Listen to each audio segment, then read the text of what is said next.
Jeremiah Love breaks free. Jeremiah Love trying to go 98. Touchdown! What a run in the first touchdown of the 12-team playoff. This is 365 Sports. Daniels keeps it, and he scores. 365 Sports is presented by IdealMRI.com. High-quality MRIs for $497 or less. IdealMRI.com. Your health is important, so is your budget. Underneath, Smith gets to the corner.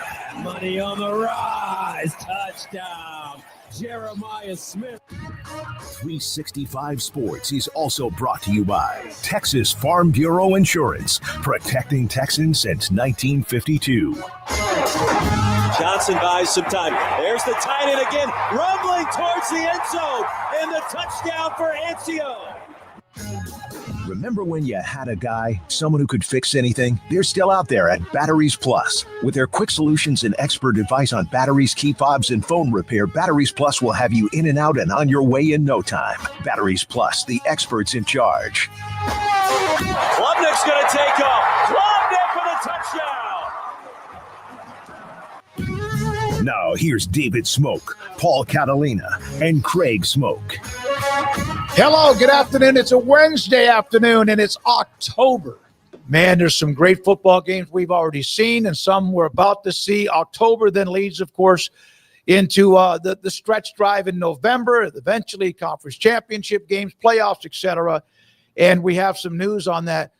In a couple of years, the college football playoff championship game. David Smoak with Paul Catalina and also with Craig Smoak. Paul, congratulations. Red Sox winning game 1 against the Yankees. I don't have a dog in the fight, but that was a nice win for them.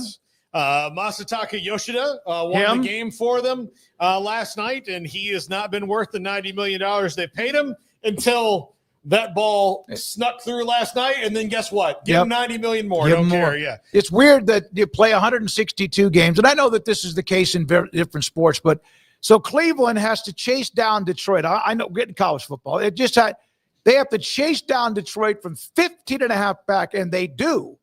And they get in the playoffs, and they turn around 2 days later after the season's over, and they play Detroit and might be out by the end of the day. Well, they're winning right now in the bottom of the 8th with 2 outs, 3-1. So they're doing all right now. So Mike Gundy, he's fired, and that does then kick in some things that can happen in college football, including players entering the portal. And, in fact, the defensive tackle from Oklahoma State is on his way into the portal. Demarion Thomas, that's a big man right there. He is on his way. He was at Vanderbilt, 6'2", 320, 54 tackles, and 4 tackles behind the line of scrimmage in 3 years. A great addition for them, but he is now entering the portal, and he can because his coach was fired. And so that's a loss for a team that already doesn't have enough in the first place. Well, he was their most productive defensive lineman, and now he's gone, although that's kind of a nebulous thing at Oklahoma State because they haven't stopped a lot of people. But he is at a position that is of very high value when it comes to the transfer portal. So this is the first one. I'm not surprised. There will be more, although I think they had a deep snapper who entered portal over the weekend. Yeah. Virginia Tech, though, they've had a couple of guys, but really, the people running out the door at UCLA and Virginia Tech and whatnot, and now Oklahoma State hasn't been quite it's not been like a full-on like Black Friday sale yet, but we'll see. It's been more of a slower drip. I guess that maybe they're waiting to see. Craig, if I wanted a body of a defensive lineman, that guy right there with the massive thighs and the big weight and the arms look like jackhammers, that's the kind of body I'd want, about 8 of them. I mean, that's what they're supposed to be built like, going to be built like wide receivers, right? So, you want the big bodies in the trenches, and I don't think it's any surprise that Oklahoma State or any program that's losing a head coach this point in the season is also going to be losing some players, whether that's to just maintaining eligibility or flat out entering the transfer portal. But, I don't think this should come as much of a shock. It's not great news if you're an Oklahoma State fan. I think you're going up and down the roster and you're kind of pinpointing the guys that you would love to keep. And I think he'd be one of those, and trying to figure out how you can keep some of these guys and how to prevent a full jailbreak and how does this work with the timing of hiring a head coach and all those types of things. So for as much as there's like this sort of carefree, things are changing for the better attitude around Stillwater right now, post Gundy, I think there's also this added agita of, okay, but how do we keep who we want to keep? Mm-hmm. And I know we're making these changes we want to make, but that doesn't mean we want everybody gone. There's some guys that we would like to keep around. And so I think Demarion Thomas would probably fit that bill, given the difficulty in trying to find guys like him to man the trenches. So, I don't think this will be the last Oklahoma State player that we hear about, and I'm curious to see as the season goes along sort of how all that adds up on their end of guys electing to sit out or enter the portal or do whatever until there's a figurehead in place that can kind of shut all of that down. Yeah, and so also West Virginia quarterback Nicco Marchiol. He is going to have a red shirt or injury red shirt. It's also medical red shirt. 4 years into the season, so he also keeps a year, expected to medically red shirt. And this is from Pete Nakos. That now you wonder. We've talked about the quarterbacks and do they fit what Rich Rod wants? Does this also mean he'll be somewhere else for next season? I would think so, don't you, Craig? I mean, he doesn't. Rich Rod's not going anywhere year 2. I mean, they're fired up to have him back, but he's going to have to get a guy who can move in that offense. And, the gold standard was Pat White. Well, you can't all be Pat White, but can you be a version of Pat White that is an athletic quarterback who can run and be smooth? And, The offense that Rich Rodriguez runs is a sideline-to-sideline offense, even though it's not a full, Bryles-esque type spread. And the quarterbacks that work well in it are the ones who are super athletic. Nicco Marchiol, who I know was all West Virginia fans were fired up about getting him. He was one of their higher-ranked recruits, in the Neil Brown era. But he just doesn't fit Rich Rodriguez. And, credit to him for sticking in and fighting it out and trying to see if he fit in Rich Rod's system for a year. But he just doesn't. He's also hurt. Yeah. He's banged up now. And, he's got talent. There's a place he fits. It's just not in Morgantown anymore. Yeah, I mean, I think, last week he obviously did not play. We saw guys like Khalil Wilkins. I think the door will basically be open to the quarterback spot for West Virginia probably throughout the remainder of this year. I don't know that anybody will just shut that door and be that guy for them moving forward, but I think you like the kind of the energy and the different newness of having a guy like a Khalil Wilkins out there that maybe you can start to build around when you look ahead to the future. Because, I think when you look ahead to the future, Nicco Marchiol is not a part of what they're going to be doing in Morgantown. And I don't think he's been a great fit. I also think that not being healthy doesn't help either. So he apparently went to Rich Rod and said that he's having a foot issue. And at his press conference, Rodriguez said that Marchiol was out in like Arizona, I think it was, getting looked at by doctors. And so hopefully he's able to get healthy. But again, these guys making, I think, decisions that need to be made if you're hurt particularly, but also business decisions in some ways. And so I think for West Virginia, there's nothing that's lost by losing Nicco Marchiol this year because of the situation that you're in. No disrespect to him, but just it's not like, oh, man, if we had him, we're going to win a bunch of games. I think that's proven not to be true.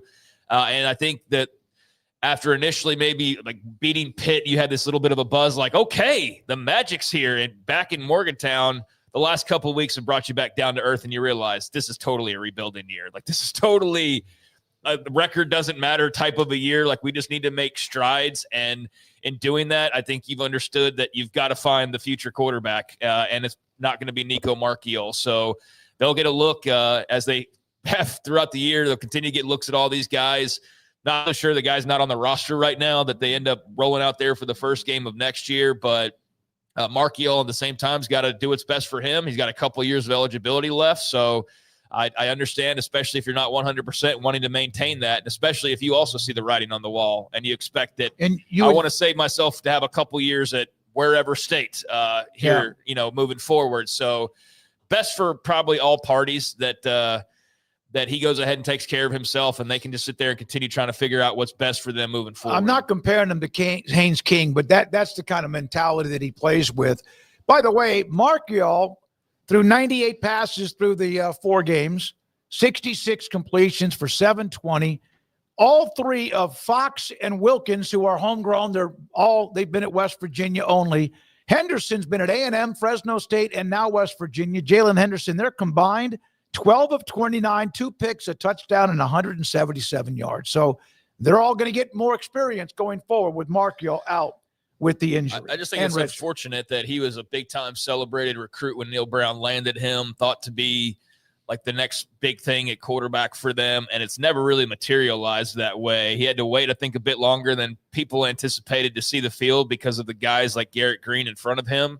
And wrote in with like that, oh, he's the hot true freshman and he's going to be the starter in no time. And it's like a couple of years in, he's still backing up, and then he finally gets the job and hasn't really just ran away with it whatsoever. So I think, again, it's just kind of a sign of the times and everybody doing what's best for them. But he's definitely not like the problem in Morgantown. I just think that injuries have riddled them.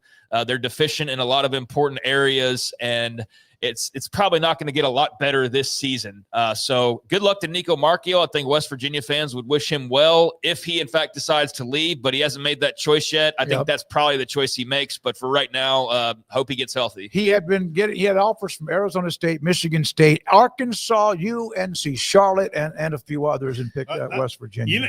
And this is kind of the thing that's miserable about like coaching changes and people graduating isn't Garrett Green like the perfect Rich Rod quarterback?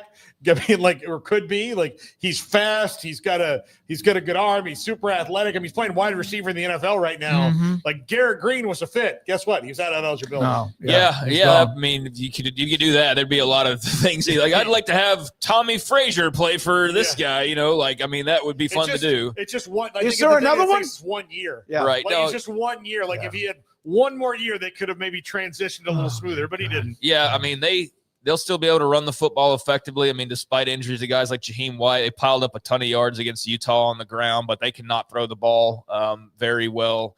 And injuries have played somewhat into that. But, yeah, you saw Wilkins last week throw a handful of passes, but he was definitely more of a running quarterback. And he gave them some juice. And you also saw some Jalen Henderson as well. And, again, not much doing in the passing game there. But we'll see. I think Wilkins will probably get another shot, and then it'll go either really well and they just keep riding with him, or he does what a lot of quarterbacks do. Once you've seen him a couple times, you're like, all right, now we got this figured out. But he'll at least provide a spark for people to get excited about there for at least a little while in Morgantown. One more note about West Virginia. They do have a commitment from a young man from Sherman Oaks, California. Great place for that area for quarterbacks. Notre Dame High School. Wyatt Brown is a 3-star who committed in the last 2 or 3 days. Well, Wilkins is a freshman, so I mean they're going to have a redone quarterback room or a much younger quarterback room, and I think we'll be talking about that during this offseason. All right, Big 12, they keep spreading their wings. Dublin, and now they're going to go to London. September 19th of next year, Arizona State and Kansas will meet at Wembley Stadium, that famous and iconic stadium. Yeah, this is cool. I hope that I can figure out a way, like I keep saying, like this is the perfect thing for this podcast to go to Europe. This is the perfect thing. Arizona State and Kansas in jolly old London. I think we need to figure out a way to do it. I hate it for teams that have to give up a home game, but Kansas wanted to do it because their stadium's still going to be in transition as they continue to remodel it. So let's go have fun in Jolly London, everybody. Yeah, I mean, we've got 11 months to figure it out, so let's do it. I'm calling Brett. I'll call you on Mark. I mean, I definitely think it'd be probably the only way I'd find myself out in the UK at any point soon. Just saying, I don't have any plans personally to go visit in the next few years, so this would be a reason to get out there and explore a little bit and visit a new place and have some fun. So, yeah, I would love nothing more than to go out there for that event. So 11 months, let's get our ducks in a row and try to get that done. On the surface, look, I don't love this. I don't love them playing games overseas when they should be playing in Lawrence, Kansas, and it should be a home game for the Jayhawks, or they should be playing in Tempe and the Sun Devils have a home game, and the various other examples of where this has happened. But I understand it's kind of the globalization of everything that we're watching right now. I mean, the money's tapped out in America, so where can we go find more of it, or where can we grow our fan bases? We've tapped it out in the States. We got to go outside the borders and go international, and you're seeing that with the UFC has been doing that now the last several years with great success. WWE's doing it, and there is a tie between those brands and the Big 12. That there are leaders that have been influential with the Big 12 that are guiding some of those steps for those organizations. So I get it. I don't love it, but I get it, and it is the game, much like we saw with Iowa State and Kansas State, that otherwise would have probably been lost in the shuffle had it been just a regular old game on that week 0. And instead, because it was played early and because it was one of the only games, and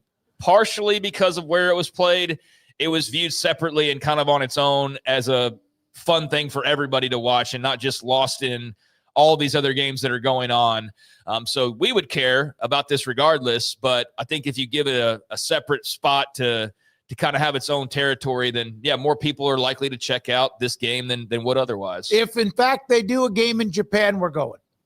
All right. I need to go back to where I was 8th grade through junior year. We're going. I'm worried that you might stay. You seem to really like Japan. I loved it. I loved it. But I was there when there was no way really to communicate other than letters and a telephone call that was probably $800 a minute. I just loved it. I'm excited to go to get to Japan just for the toilets. Yeah, sure. They're well ahead of us in toilet technology over there. That'd be like maybe 10th or 11th on my list, but sure. I mean, that's important to you. Then they definitely are as technologically advanced as anybody out there. They got a lot of cool stuff out there. I'd love to see Japan. I'd love to go visit some of the cool arenas out there. I mean, I will say this: Wembley's like the iconic stadium there in England, so that's a cool spot and a really great opportunity for fans that just want to kind of explore some culture and a really cool place to hold an event, much less an American football game. They've had some big wrestling shows at Wembley, obviously soccer and all sorts of concerts and everything else. Like that's a bucket list for performers, is to play at Wembley Stadium. So that's an awesome opportunity for the players. They might not even understand how cool that is to be able to say they played at Wembley Stadium. So that part of it's really neat and just a little bit more,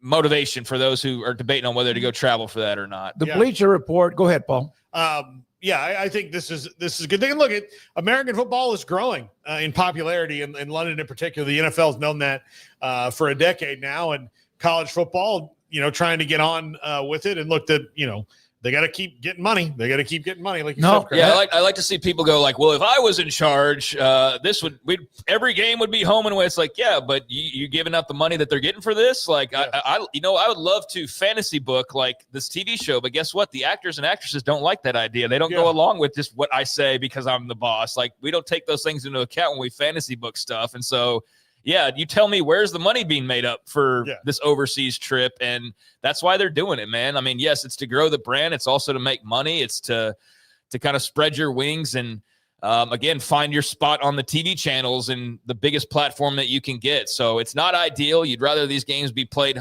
home and away, but I get why they're doing it, especially a league like the Big 12. And they're learning each year about how to put these things on. Dublin, of course, has hosted quite a few. By the way, Wembley, if you look at the most iconic sports venues in England, that and Wimbledon would be right there at 1 and 2. Yeah. Different sports, but with what they do. Ralph Rousseau had this. This was, I think it was it Dennis Dodd who responded to him?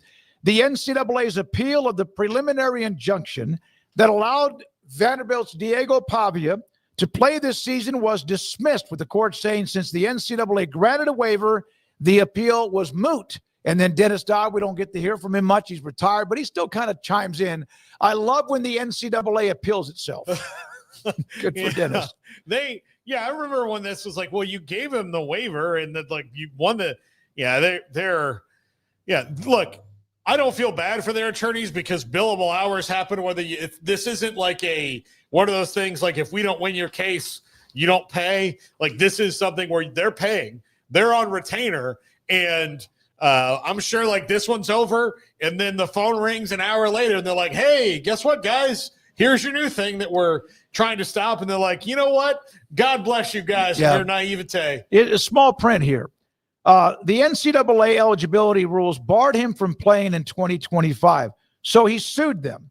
After he won a preliminary injunction, the NCAA appealed. But in the meantime, the NCAA gave Pavia exactly what he wanted, a waiver that guaranteed he could play at Vanderbilt in 2025. So you sued yourself, basically. Yeah, I don't know how these lawyers get these gigs and then seemingly do things that I feel like me as very uneducated and being a lawyer could basically do as well. Like, right? I mean, like it's kind of seems sort of comical, which is Dennis's point here.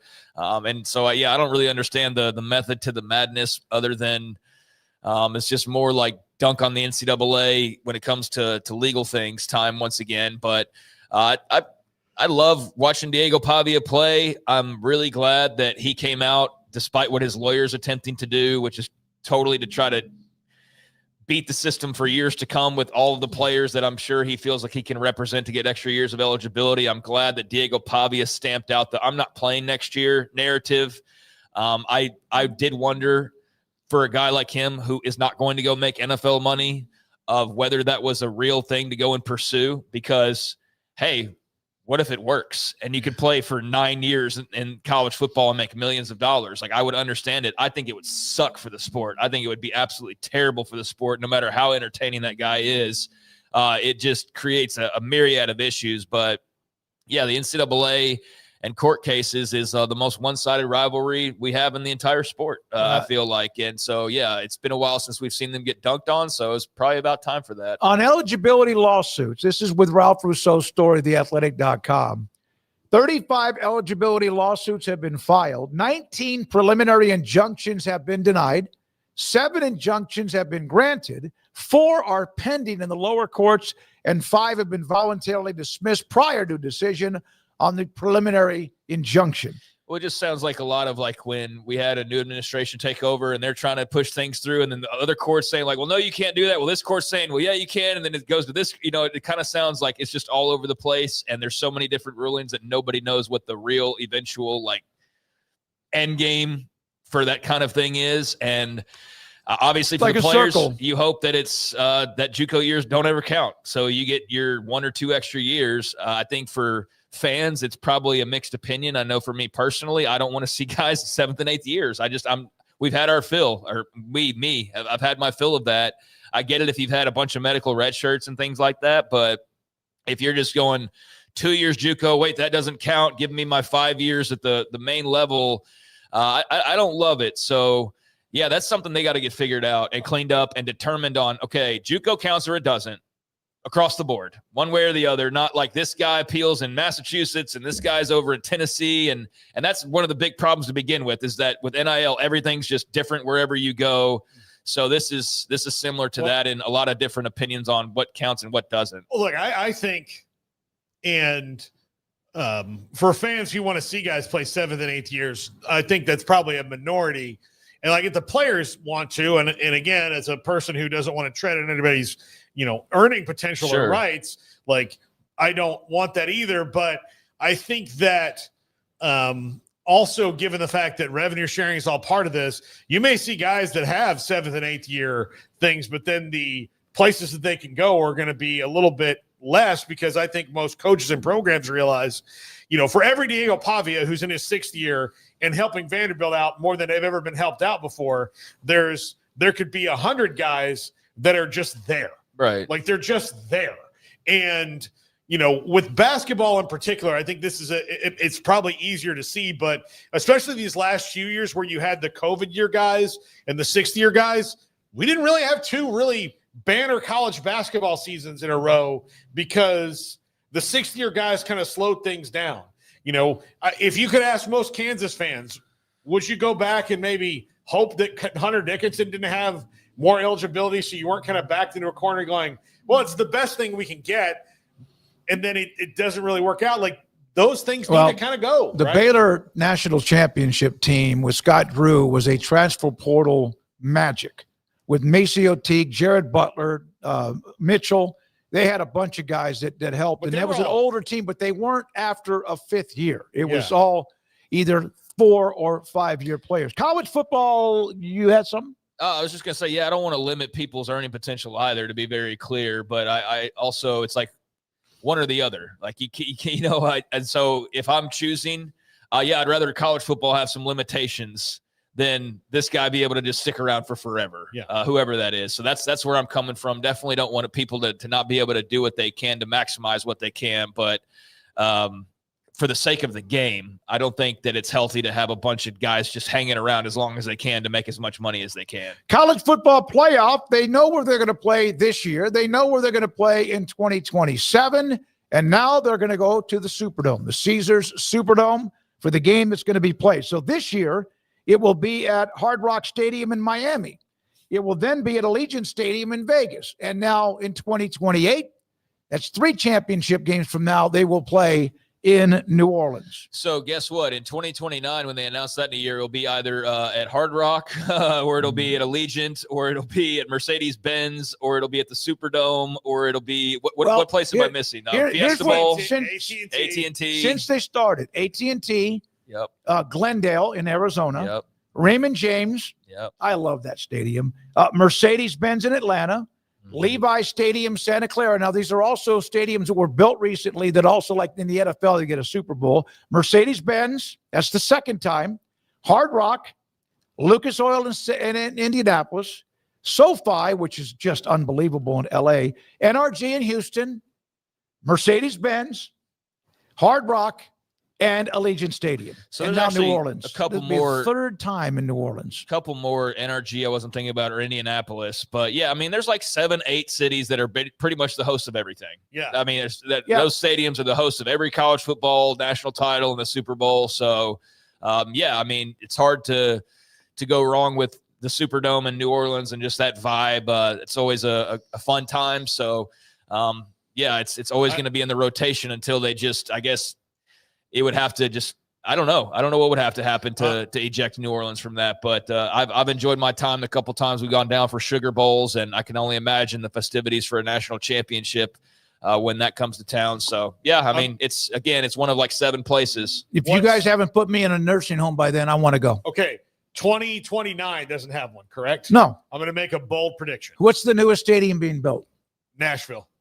New Titan Stadium is coming. It's a great college football town. Yeah. If that's true. And I bet you they'll get it. Chicago's building one. There's a lot of them, but you're right. I don't think that you makes want sense. to send people to Chicago So, in the middle of January. There was a time when the NFL would rotate from east to central to west coast. It was like Miami, Tampa, or New Orleans, and Houston hosted a few back in the day, and then you'd go out west to usually San Diego. And now San Diego doesn't get any because their stadium never was rebuilt. Now they're in L.A. anyway.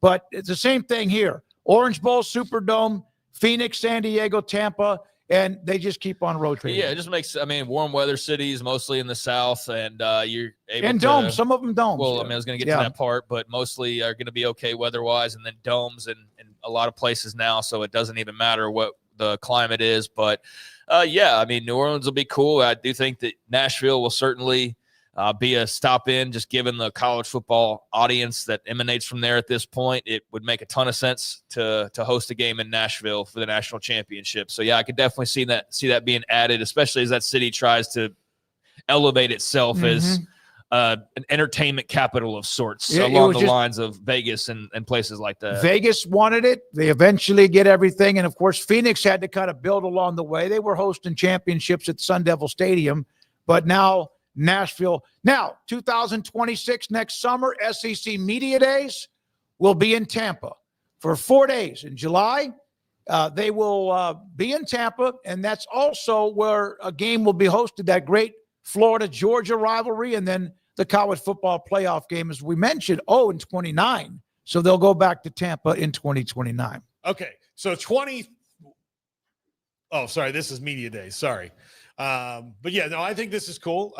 They're doing a good job of rotating and not always be where they have been. They went to Dallas at one time. That was smart when Texas and OU joined. They're doing it, and A&M was already a part of it, so they're doing a nice job of rotating that, not getting stale. Yeah, Tampa's a great city. I love Tampa. I love it. I guess there's a Gator on here, so they're claiming this is like Florida hosting this, I guess. Yeah, they're trying to make Billy Napier made that happen. I guess, this is their Tampa's Gainesville, basically, I guess. Well, they're hosting. It's the Florida-Georgia game. I get that too, but just interesting seeing the Gator logo on there. I had family in the Tampa Bay area forever. Paul lived in that area, but there was a huge split between not many Miami, but mainly it was either you're a Gator or a Seminole in the Tampa Bay area.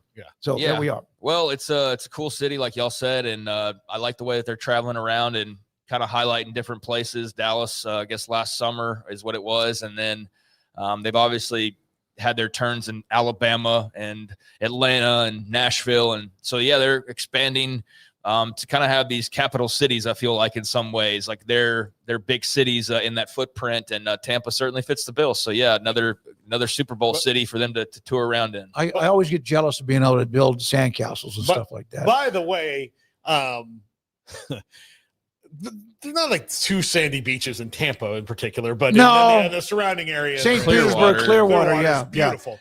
Virginia Tech. No, I'm going to say this: Jacksonville's stadium remodel better go really, really well, and it better be really awesome, and they better hope that Georgia and Florida still want to be in Jacksonville, because 1 year in Tampa is going to make people maybe a little bit more excited about that. Because I will tell you, and maybe I'm biased, but Tampa's a way more fun town. Yeah, they have better gentlemen's clubs. Way better than Jacksonville. In my experience, Jacksonville was fine. There was nothing that really stood out too much about it, though. But Tampa, I've always enjoyed that. So I could see that. I don't know what the history kind of dictates there, if that would be too taboo to leave Jacksonville for Tampa. But I could see that, especially if you're trying to put on the best event, make the most money and all that. So Florida would be in the home state, but they would be anyway in Jacksonville. But Georgia, of course, is just around the corner. Jacksonville makes sense because it's right there in between. It's an hour and a half for each of them to get there. So that's why I hope it stays. But it's one of those things where if Jacksonville doesn't keep its ducks in a row, no, you're right. There's going to be people that are like, in Tampa, they have better That's hotels. why I appreciate the Cotton Bowl in Texas and OU. Despite what you have, like 20, 30 minutes away, they've been able to stay in that iconic, and I love the way it's built. It's just got its own personality. And, of course, with what they do every year with the state fair. I really enjoyed watching the Cowboys game the other night and seeing all these shots of Dallas 20 miles away. That's true. That's so goofy how they do that. Yeah. Like, here's downtown Dallas. Well, guess what? This game's not in downtown Dallas, nor is it anywhere really all that close to downtown Dallas. But here's a bunch of Dallas stuff. You're a lot closer to downtown Fort Worth. Yeah, way closer to Fort Worth. 20 minutes. It's a city that's underrated at times in Fort Worth. Fort Worth's not underrated anymore. It's just a little bit maybe under the radar, but it's blowing up like Austin was a few years ago. I think Fort Worth's like the city to move to now. So, they should show the Fort Worth Zoo. That's like right around the corner compared to Dallas, literally right around the corner. But, it's always funny when I see all these shots of Dallas. I'm like, this is not in Dallas, and it's not just right there either. But anyways. Longhorns, tumbleweed, guys with boots on and hats. Virginia Tech board approving an additional $229 million to the athletics budget over the next 4 years. Vote was 13-1. The lone no vote was lodged over an increase in student fees to help pay for the increase. Yep, student fees that I don't even know what they are anymore. There is a way. That's part of the way of trying to get more money for your athletics department. Well, shout out to the one person who actually has everybody's best interest in mind at the most basic level of like, let's not ask for more money from these students that we're already asking all this money from. But I guess the other 13 had different ideas, and I get it. It's encouraging that Virginia Tech definitely seems to be making the right moves since the firing of Brent Pry. They are definitely getting their ducks in a row to try to get the right head coach and have everything set up for him to be successful. I think that's a program that, much like various others, like Oklahoma State's been on record here recently talking about what's to come potentially, and realignment and TV deals expiring, and how they better be ready to roll with whoever this new head coach is. And I think Virginia Tech is in a similar situation where they're not guaranteed anything. But you think they're a program that will be okay in the long run, but they better make sure that they're okay. And so I think this is just a logical move. But, yeah, the student fees, man, I think of it the same way as if you pay rent somewhere or you pay a water bill or something, and all of a sudden you're like, why does this keep ticking up? And then you go compare it, and you're like, why is there 9 charges on here when there used to be 7? And then there's, this is extra little water detail part of the bill. It's another $1.35. And then there's now there's the tax on the guy who has to go read the dial, and that's another $1.35. That's what it seems like to me, is you just keep tacking on these student fees to get things paid for. And sucks for the students and for their parents or whoever's helping to pay it. But that's the name of the game, is where else is the money going to come from? We can only get so much out of our donors. That's where it's going everywhere. Look in the in the state of Florida, they got them to pass a law that allows the athletic departments to use student fees to supplement revenue sharing and other things. So that's never been a part of it before. And, they're just going to keep coming. So what I do know about this, when it comes to academia and sports in academia and both sides of that, nothing has ever gotten cheaper. No, never once. No, never. Like, here's the things that people get excited about when they're like, hey, guess what?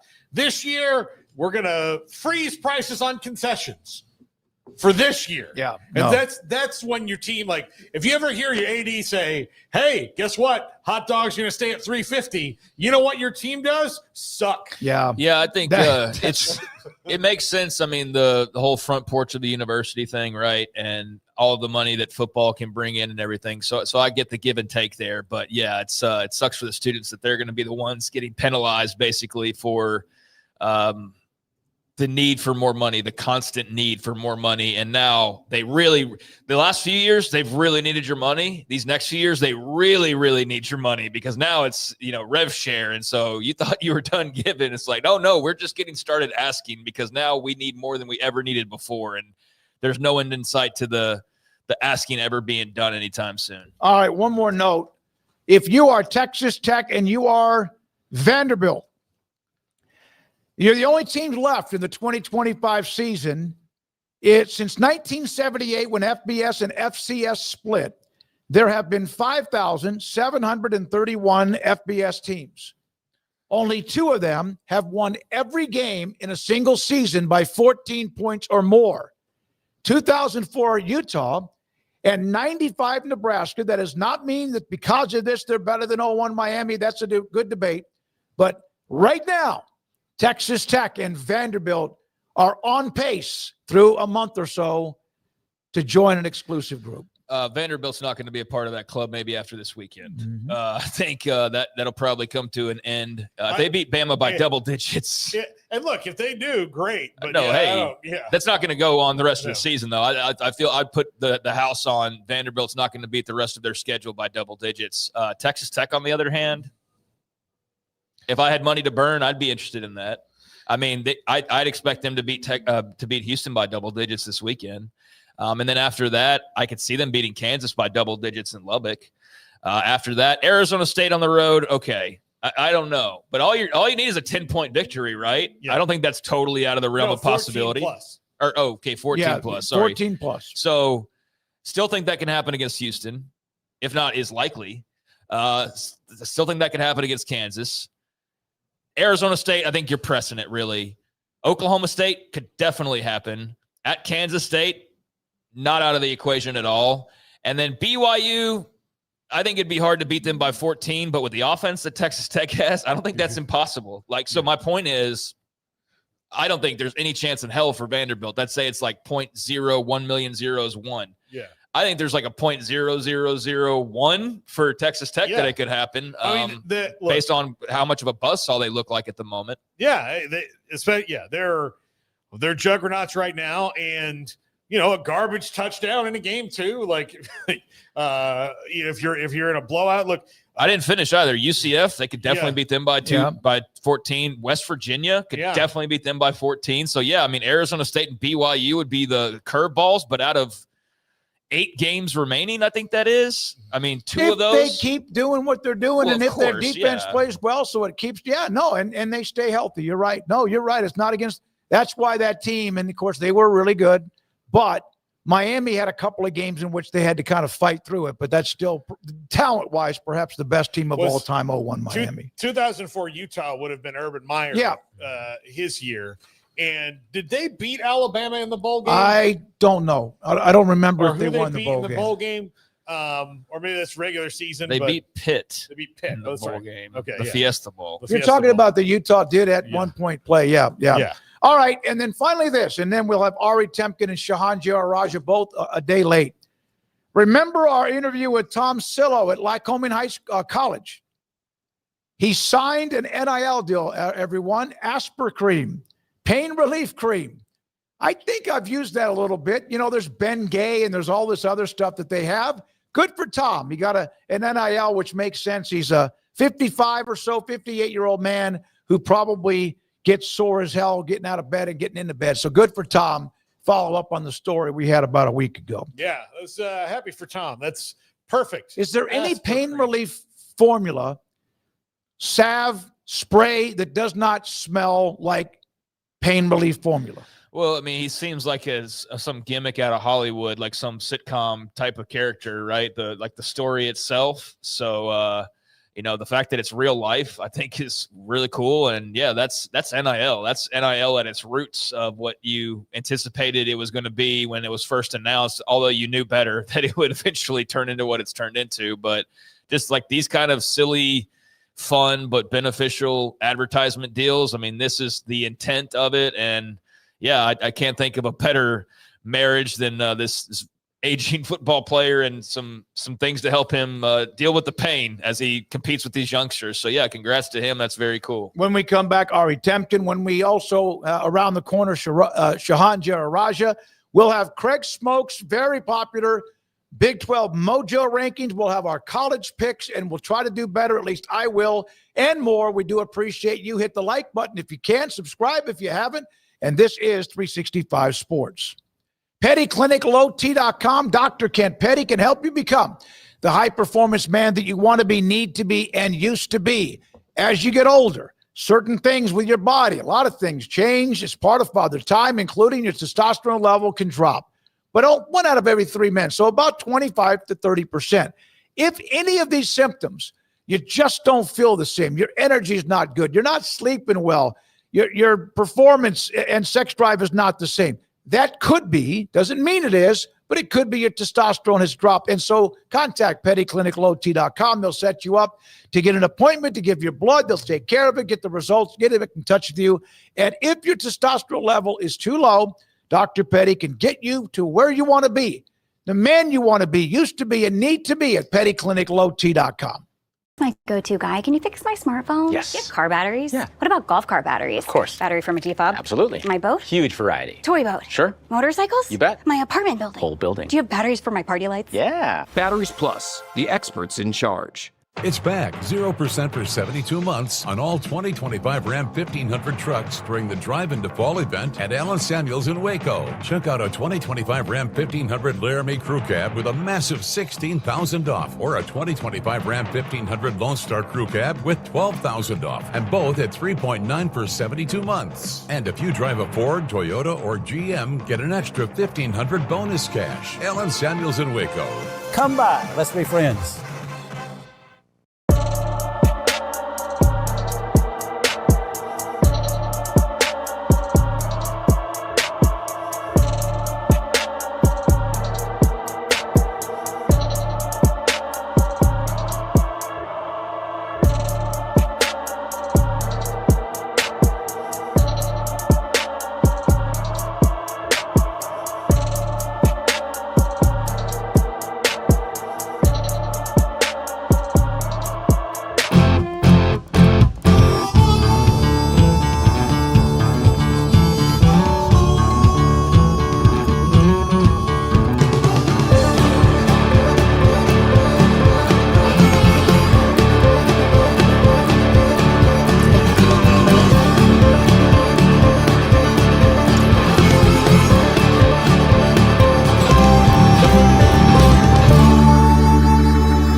Whatever it is you wrangle,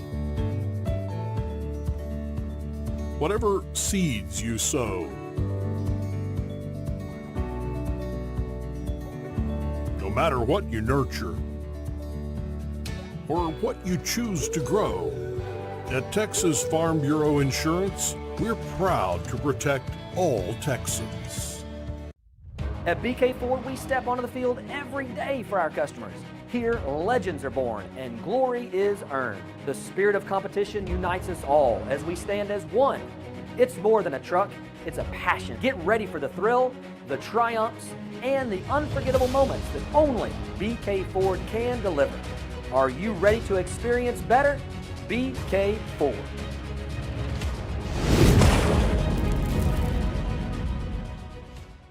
As my go-to guy, can you fix my smartphone? Yes. Do you have car batteries? Yeah. What about golf cart batteries? Of course. Battery from a G-Fob? Absolutely. My boat? Huge variety. Toy boat? Sure. Motorcycles? You bet. My apartment building? Whole building. Do you have batteries for my party lights? Yeah. Batteries Plus, the experts in charge. This is 365 Sports. The 3 o'clock hour is sponsored by Waco Custom Marketplace. Meats, sweets, Texas treats, and a cut above the rest. 425 Lake Air Drive, Waco. Ari Temkin, Big 12 Radio, joins us on 365 Sports. He's becoming, guys, a little bit of a diva. Look, I've known Ari for a long time. He's not becoming a little bit of a diva. He always has been. Yeah. And it's why we love him. 1 week, it's because he's got like, I don't know, Brian Kelly did interview and then this, well, now your daughter had to go to the doctor. That's a great excuse, but I just couldn't help myself. Two sons, right. no daughters. Yeah, no, there you go. There you go. So let me ask you this. The news today about the game in England at Wembley Stadium. We know about Dublin, and heck, one of these days, maybe it's somewhere else. Kansas is renovating their stadium. It won't be quite ready yet, so it makes some sense. But do you like them spreading their wings? Yeah, I mean, it's a great question. Losing a home game is substantial, but I do think, losing a home game for the sake of the conference to a degree is a good thing. And yeah, I think you pointed it out. The stadium is not going to be fully finished next year anyways. So if you're going to lose a home game, initially, and I don't know why I thought that the east side of the stadium would be completely finished by the time next season rolled around. I mean, so you basically have like 60 to 75% of the stadium currently done. What's funny was Lance Leipold, we were interviewing last week, and his comment was, when I asked about the stadium, was he's like, yeah, it's really great, except that like from my sideline, it looks like the old stadium because he's staring across at the east side of the stadium, which is the exact old part of the stadium that he's looking at. So basically, once the season ends, they're going to remove the last part of the old stadium, that east side, the bleachers, and I mean they're building out, basically closing the stadium with the new bleachers, and then there's going to be a hotel, a convention center. It's going to be unbelievable when it's all done. But next year they're going to be reduced capacity in order to get that done. So yeah, I think with that being part of it, with being the first college football game ever at Wembley Stadium, I mean we're so used to now in football Wembley Stadium being a part of the National Football League, so to be a part of a game for the first time ever over there, I think it's all a big deal. And it'll be really interesting too, because we've had these Dublin games as part of week 0. This is more in the middle of the season. And so, I'm assuming Kansas and Arizona State will have the bye. But it's two, emerging brands in college football, I would say. It's huge for the Big 12. I think it's good news. If it's one of those, Smokey, if it's good for the geese, it's good for the gander kind of things. Mm-hmm. It makes more sense to me than basketball in Mexico right now. Yeah. Right now, I think that's an easier sell than that, which, and again, I know that that's in the back burner, but look, the people in London are getting behind, oblong football. Like they enjoy it. Right? I remember being in San Antonio and covering the Spurs, and they were playing a game in Mexico City once, and the game got delayed because the stadium was on fire. That's not a joke. That happened. So it was like, oh, they're not going to play tonight because there's too much smoke in the locker rooms. Like, yeah, I would think so. So, Paul, to your point, if that's a good indication of why maybe basketball in Mexico doesn't make the most sense. And that's, I mean, to your point, ultimately what you're saying is like, you're not giving up a game in Allen Fieldhouse for that. But at, David Booth Memorial Stadium, which is, again, not going to be fully done yet, it makes a ton of sense. So I just think the timing of it works. I think it's a big deal for the conference. And, and hopefully, I mean, I'm pretty sure Arizona State's going to be a very good program. And I think Kansas will too at that point in time next year. So we'll see what both these teams look like, but it should be a really good game. And yeah, I mean, it's clear that football is working in London in a way that, I mean, they're playing multiple games now. You have who is it was in Dublin last week and now is not playing a game in London this week. So, I mean, think about playing 2 consecutive games in Europe. It just shows the growth, and potential of the sport over there. I mean, they play at Wembley, they play at Tottenham. So they're, the NFL is playing in multiple locations. I think it's about time the college football woke up to that too. And look, Brett Yormark is so proactive about finding the best opportunities for the Big 12 internationally, and this is one of them. So Ari, looking back, but also looking ahead, because we're on a Wednesday. So we're in that spot where it's like turning the page. A couple of really interesting results last week that lead into this week. Iowa State handled their business, but Cincinnati beating Kansas in that thriller of a game. Kansas has a chance to get the pick, and it's all, this is a crazy Big 12 style game, but it now leads into this Cincinnati-Iowa State showdown where Cincinnati's been favored when I've looked at the odds at times this week, but it also sets up, I feel like, a very important game for Kansas down in Orlando to kind of make sure they're still on pace. So I guess my question is just kind of your thoughts on Cincinnati and Kansas both coming out of that game, where that sort of places things as we enter this week 6 here. Have you guys been to Stadium Swim at Circa in downtown Vegas? No. Looks cool, though. Yeah, that was where I was in Vegas for the Raiders-Bears game this weekend, and Chicago Bears, that is. And so we went on Saturday morning to watch the Jayhawks play at 9 a.m., and it was like Stadium Swim's awesome. It's super cool. But it was not fun to watch that game.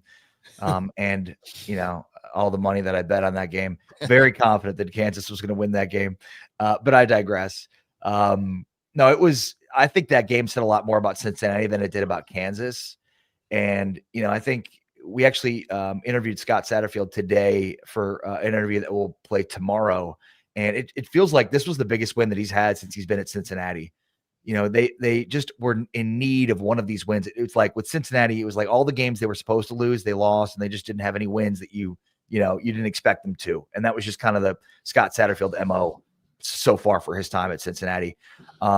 They finally have the weapons. I think one of the things that was prevailing from Satterfield and even Sorsby to a degree at Big 12 Media Days was, we just haven't had the pieces. Sorsby didn't make these excuses, but I think Satterfield did. Like, we just didn't have the weapons and the ability to get open down the field. And over time, that led to Sorsby becoming more reliant on his legs and less reliant on, throwing the football. And I think it completely derailed the season for them last year. And this year, they've got the pieces. I mean, they would not have been able to win a game last year without Dante Corleone, who missed the entire game, and Joe Royer, who broke Travis Kelce's single season catch record at Cincinnati last season. So it just goes to show you the amount of depth and ability that this team has. When you looked at the splits between what they were on the field versus the run and defensively with Corleone versus without, it's sort of inexcusable for Kansas to not be better, especially running the football without Corleone in this game. But credit Tyson Veit and the Cincinnati defense for coming up with a game plan. They gave up a ton of yards, don't get me wrong, and a ton of points, but I don't think the running game for Kansas was nearly what you expected, especially given, that without Corleone, they should have been able to run the ball more effectively. I think the story of this game more than anything was, Jalen Daniels is a really good quarterback for Kansas. He has, in many ways, rewritten the record books. He's only the second player in the history of college football to play at one school for 6 years. He is, and very much defines this new era of Kansas football, but he makes some brutal mistakes in games that are costly. And as much as Jalen Daniels, giveth, Jalen Daniels taketh. He had a fumble with 4 minutes to go in this game at the 1 yard line. You just can't have that. I mean, you can't have a 6th-year quarterback who's supposed to be experienced and smart and good. You just have to know game, score, time, situation. And like, I get it, you're trying to make a play, but you just can't fumble in the 1 yard line in a close game like that. And to me, it was very reminiscent of games last year where Kansas just lost during the stretch of games because it felt like Daniels was trying to do too much and the offense just didn't click. And, it was the Arizona State game all over last year. So I think this game said a ton about Cincinnati. Brennan Sorsby was dealing. He was so good. Whether it was running the football in certain situations, he knew exactly what he needed to do. They've got great weapons now, I think, that can overcome, missing a certain guy. Royer left the game in this early and didn't return, and they were fine.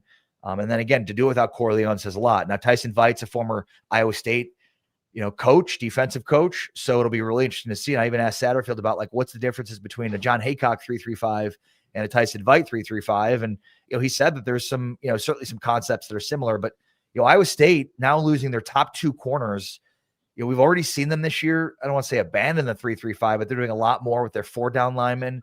And even more so, I'd imagine now that they lose both Jeremiah Cooper, who didn't play in the game on Saturday, and then they lose John Tez Williams during the game, both to ACL injuries. Just brutal for a team that had so many injuries at linebacker. So this is a big time game, very underrated game. And we'll see, just how good of a measuring stick this is for Cincinnati. And on the other side, to your point, can UCF bounce back after a really disappointing loss to a K-State team that hadn't really showed any life until the game on Saturday? And, how much of a step back has Kansas taken? I think we expect UCF to be at the bottom of the league. And maybe this is one of those games that shows which of these two teams will be kind of bottom third of the league. Yeah, Ari, I mentioned this yesterday, and because of Williams, and we want to check on a couple other games too. But Cincinnati went from a 1.5 underdog to a 3.5 point underdog to a favorite, like in the last 24 hours. That's and wild. I guess it's because of the injuries that obviously. Plus, they look really good with what they did in their win against KU.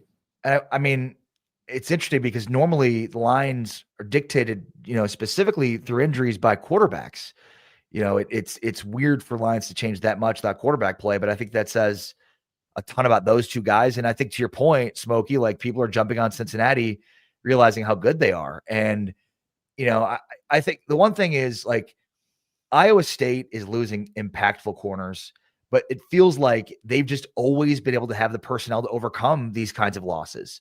And, so while losing those guys is going to be impactful, I still feel like, schematically, they've just figured it out. It's sort of like Utah in a way where it's it doesn't really matter who the personnel are. They just figure it out and get it done. I do like Iowa State to win this game despite that, because I still think they've got, if not the best quarterback in the Big 12, one of the 2 or 3 best quarterbacks in the Big 12. They've got such a robust and I think multifaceted offense. They whether it's Carson Hansen or Abu Sama, whether it's getting their tight ends involved. I mean, they last year they were so reliant on their 2 receivers who are big time players, but I think this year they're just able to do so many different things. They're very well balanced. They're tough to defend. And, I worry about the status of Corleone. Again, Kansas didn't really make Cincinnati pay on the ground for not having Corleone. If he's out again this week, I think Carson Hansen and Abu Sama are 2 guys that could really feast, because I don't think that they're going to miss the opportunity with Taylor Mauser to take advantage of Cincinnati being without Dante Corleone. So, and then, there's Joe Royer, who Satterfield told us he feels pretty good about Royer being able to go this week. It sounded like he felt less good about Corleone coming back this week. So I think, this is a big one to watch for the injury report, because, we know that the 2 corners for Iowa State are out, but what about Corleone and what about Royer for Cincinnati on that side? Paul, one more question. Kansas State, how much did they get themselves right? I mean, let's see what happens this week, right? Yeah. It was the best sign yet for K-State to be back, if you will. I think there are 2 things. One, Dylan Edwards being healthy. This is what we expected. He just hasn't been healthy. And so if he is able to put another game forward, that's huge. I also think they finally settled on the right 5 offensive linemen. They've been kind of figuring that out. It has not looked good, but they finally, it feels like, settled on the right 5 offensive linemen that really played into it. And look, I mean, this was a glimpse of what we expected, but they had not shown any life all year. So, I mean, if it happens in one game, it's an exception. If it happens in multiple games, 3-4 games, now you start to see some trends. The first trends for K-State did not bode well, but if what they did on Saturday continues this week, then I think that's a trend that's, puts them right back in the race towards the top of the Big 12. I know they've got, the one loss already in conference play, but to me, it's what life are they showing and the ability to play, significantly better with their ground game, get their offensive line rolling. Like that's K-State football. That was not anything close to what we had known K-State to be these last few years. But what we saw on Saturday was what we expected this year. And if it continues, then I think, that's a good trend for K-State that shows that they could very well be competing, for conference championship like many expected them to be at the start of the year. So Texas Tech back in action after a bye week down in Houston. 10.5 point spread. Now that's like the fourth highest spread because BYU's big favorites over West Virginia, Arizona huge favorites over Oklahoma State, TCU 12.5 point favorites over Colorado.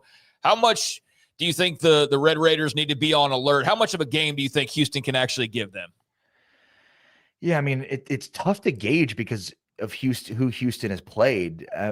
Colorado, is that the best team they played? Is that a good gauge of where Houston is? I think it's obvious that Houston is a significantly better team than they were last year. What's amazing to me is that their defense is still this good. I mean, they lose AJ Halsey, to LSU. They lose Sheil Wood, their defensive coordinator. And I mean, it's like Willie Fritz, his teams just consistently come on defense. They are, aggressive. They're, there's an attention to detail and understanding of what offenses are doing that shows you how prepared they are.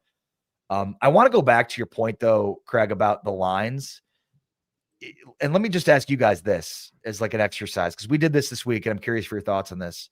Who's the best team in the SEC right now? I think they have 7 or 8 really good ones, but I don't think right now we know if they have the alpha, that like the GOAT. Right. But we could probably pretty quickly identify who the best teams are in the Big 12 right now. Yeah. It's weird. Is the SEC a league of parity? And will the SEC be penalized for being a league of parity in the same way that the Big 12 has seemingly been penalized for being a league of parity? That's where the lines is a pretty good indication. There are, I think, 4 double-digit lines going into the games this weekend. Like that is not something we've seen within the Big 12. I mean, you go back and look last year, the last couple of years, like you wouldn't see any double-digit lines in any of the Big 12 games, let alone 4 in the same weekend. And Houston is a good team. For them to be, double-digit dogs shows at home, shows the strength at the top of the Big 12 right now. So it's really interesting that nobody is talking about the SEC in the same vein that everybody had been talking about the Big 12. While I'm sure the SEC is cumulatively better, like the idea that we don't know who the top dog is and don't really have any sense of that. I mean, it's in a given year been Alabama or Georgia. I think coming into the year, people thought it was Texas. So far, maybe it's Ole Miss. It's wild that the SEC is this wide open, and yet it's just a bunch of good teams as opposed to the Big 12, which would do the exact same thing. And it was like, well, it's just a bunch of mid teams and anybody can beat anybody in a given day. I think we're really being exposed to some of these false narratives around the Big 12. And if the Big 12, if it was hurt by parity over these last few years, well, this is certainly a year where that changes because this is not as much of a league of parity right now. And West Virginia looks completely lost. We know how bad Oklahoma State is. And maybe there's another 1 or 2 other teams that might fit that bill in terms of being, bottom of the Big 12. So I think we're in a situation right now where the Big 12, is probably closer resembling what we've known for the SEC to be, and the SEC is probably closer resembling what the Big 12 is.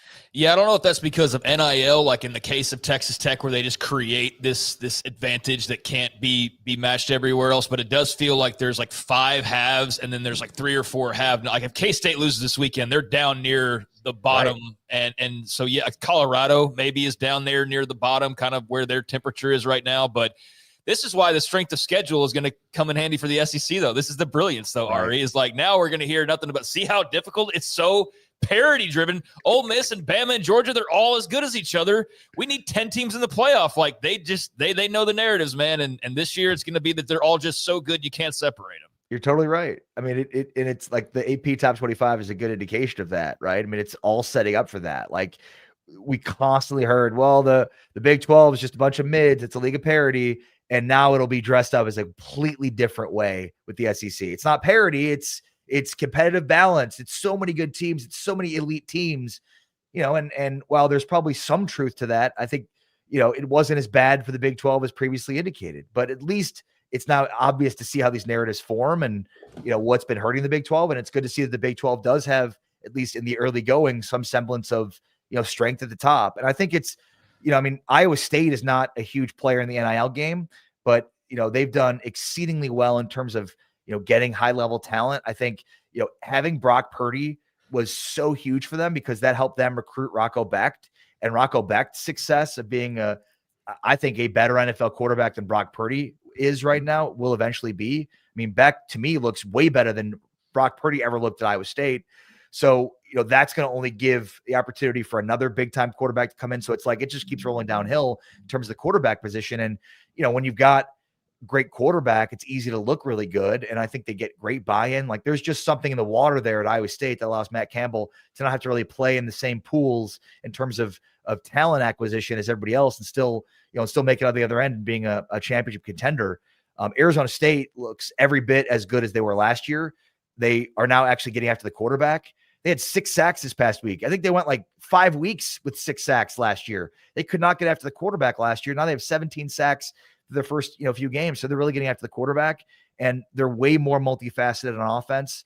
Now, obviously, Jordan Tyson is just an absolute beast, but I think more Shimon Mateer, Raleek Brown, like they're starting to get a lot more emerging for Arizona State. I'd put the 4 best teams right now, as Iowa State, Arizona State, Texas Tech, and probably BYU. And I think of the 4, BYU is the one we know the least about, because from a strength of schedule standpoint, we just haven't seen them play, the elite of the elite. But I think that's good because like they're loaded, they're stacked. They've got a great running game. They've got a dominant offensive line. They've got the best defense in the Big 12, arguably, and the 2 best linebackers in the Big 12. The biggest question is number 47, their quarterback, but it's been, the schedule's worked out really well for them insofar as, he can kind of ease his way in. Like it's gotten harder and harder every week. So there's been like a ramp up period for BYU, which has really, really been beneficial for them. So, I think in terms of the 4 best teams of the conference, those are the 4 I'd put right now. But you could probably make a case for who number 4 is, because BYU hasn't really played, as tough a schedule as some of the other teams we just mentioned. Ari, thank you. Every morning, of course, Big 12 Radio, Ari Temkin. Appreciate your time, young man. You're the best, Smokey. Thank you. I'll be less of a diva, my friend. No, you're good, man. Don't change. More. We need more. More. All right, Ari Temkin on Tuesdays with us, but both he and Shahan moving back to Wednesdays with conflicts. And Shahan Jeraja, CBS Sports, joins us now on 365 Sports, and we always appreciate his time. Shahan, with a huge week, we saw some bangers, in college football. We've talked Big 12. We'll do that with you as well. And a few games this weekend. What was your biggest take coming out or two from the weekend that was? Well, first, I do have to say, I switched days and Ari's still bumping up into my window. I don't know about all this.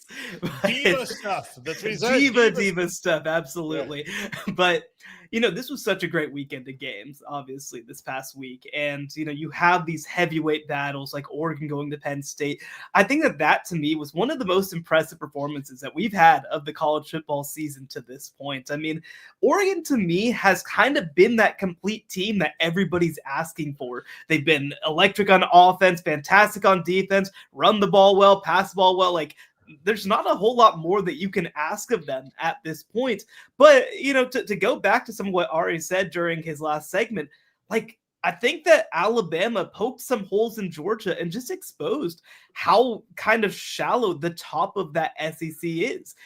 I think that right now, the best football in the country is being played in the Big Ten. And when you look at stuff like SP+, when you look at stuff like some of these national title metrics, like, it's actually the SEC right now that's falling behind everybody else, which is a shock to me even just 2 or 3 years ago.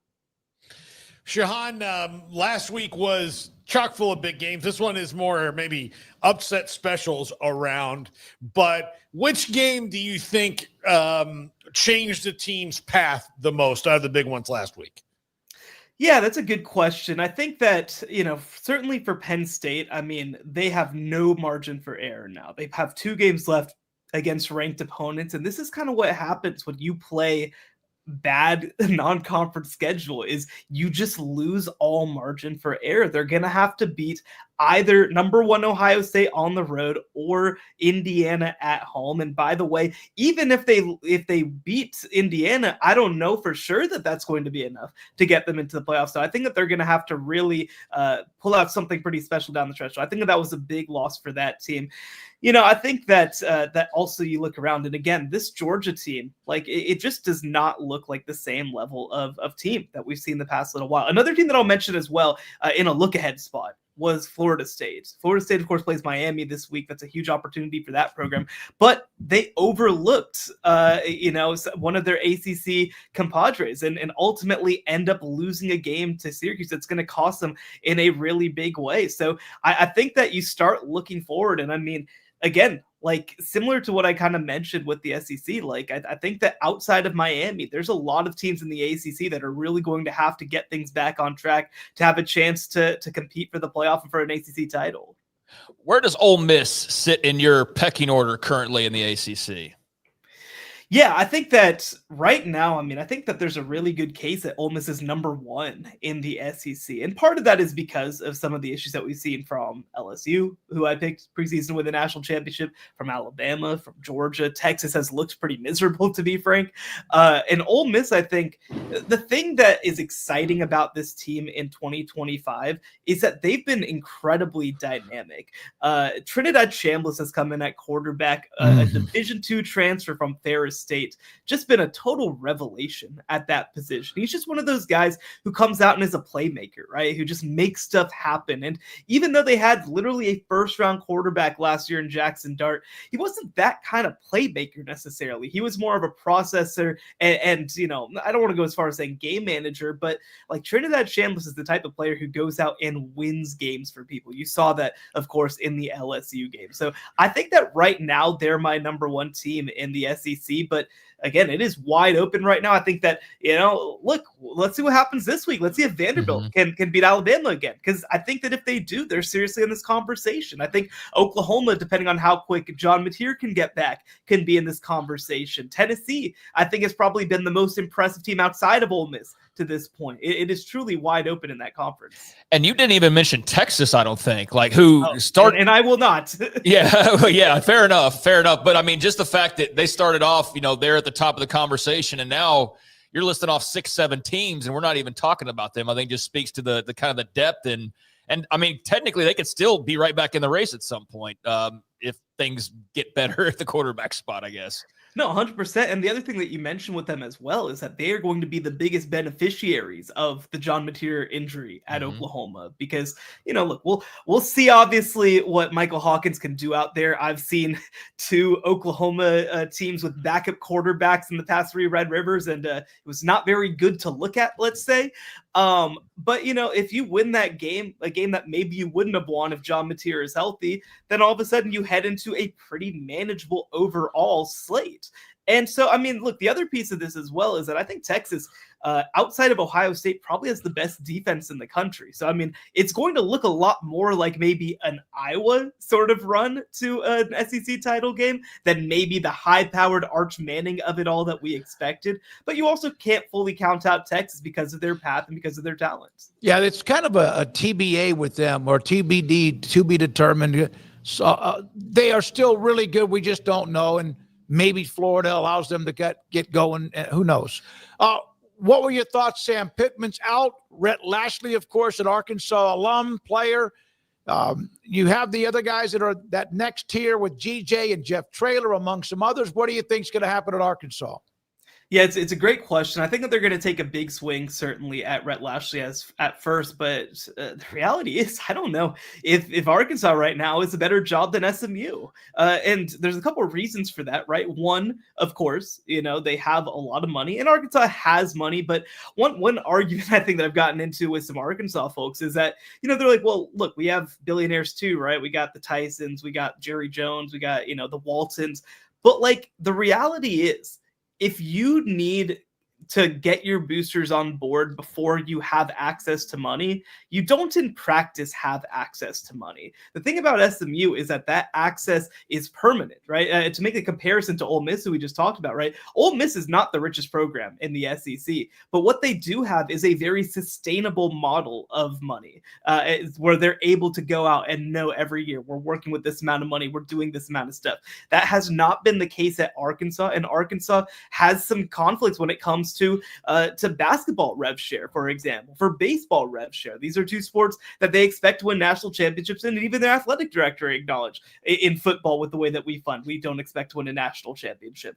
The other things too, right, is that yes, there's going to be all this talk about Rhett Lashlee being a former Arkansas player and being from Northwest Arkansas. Well, one, as somebody who lives in Dallas and has family in Northwest Arkansas, I can tell you, pretty easy drive. You're not living on Mars away from Northwest Arkansas. You can get home pretty easily from here as well. But the other piece of it too is that I spoke to Scott Frost before the season, just a little bit about when he was at Nebraska, and one of the things that he said was, "Look, here's the reality, right? Like, it's cool to be the hometown guy when it's all going good, but when it goes bad, you can basically never go home." Right. And that's kind of the situation that you risk going to an Arkansas situation that frankly is just not set up for success in any way. So I think that Rhett's going to be a long time conversation for Arkansas, but, I expect them to go down their list. I expect, whether you want to look at a Jeff Traylor, who obviously we have a lot of respect for, was an assistant there under Chad Morris, whether it is somebody like Eric Morris, who's basically, you could argue the preeminent quarterback developer in the country right now.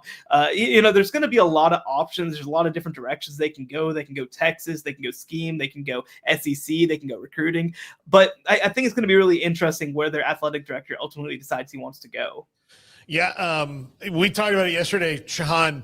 If Rhett Lashlee was at any other school the same size as SMU in the country, this would maybe not even be a conversation, right? Like it would just be like, oh, well, they're just going to get Rhett Lashlee. He's super successful at Boston College or Washington State or whatever and get him. But that's not the case. No, it's a unique place. And by the way, something that I want people to keep in mind with some of this stuff as well is SMU had a coach leave for a Big 12 job a few years ago in Sonny Dykes. And that's kind of their villain origin story in some ways.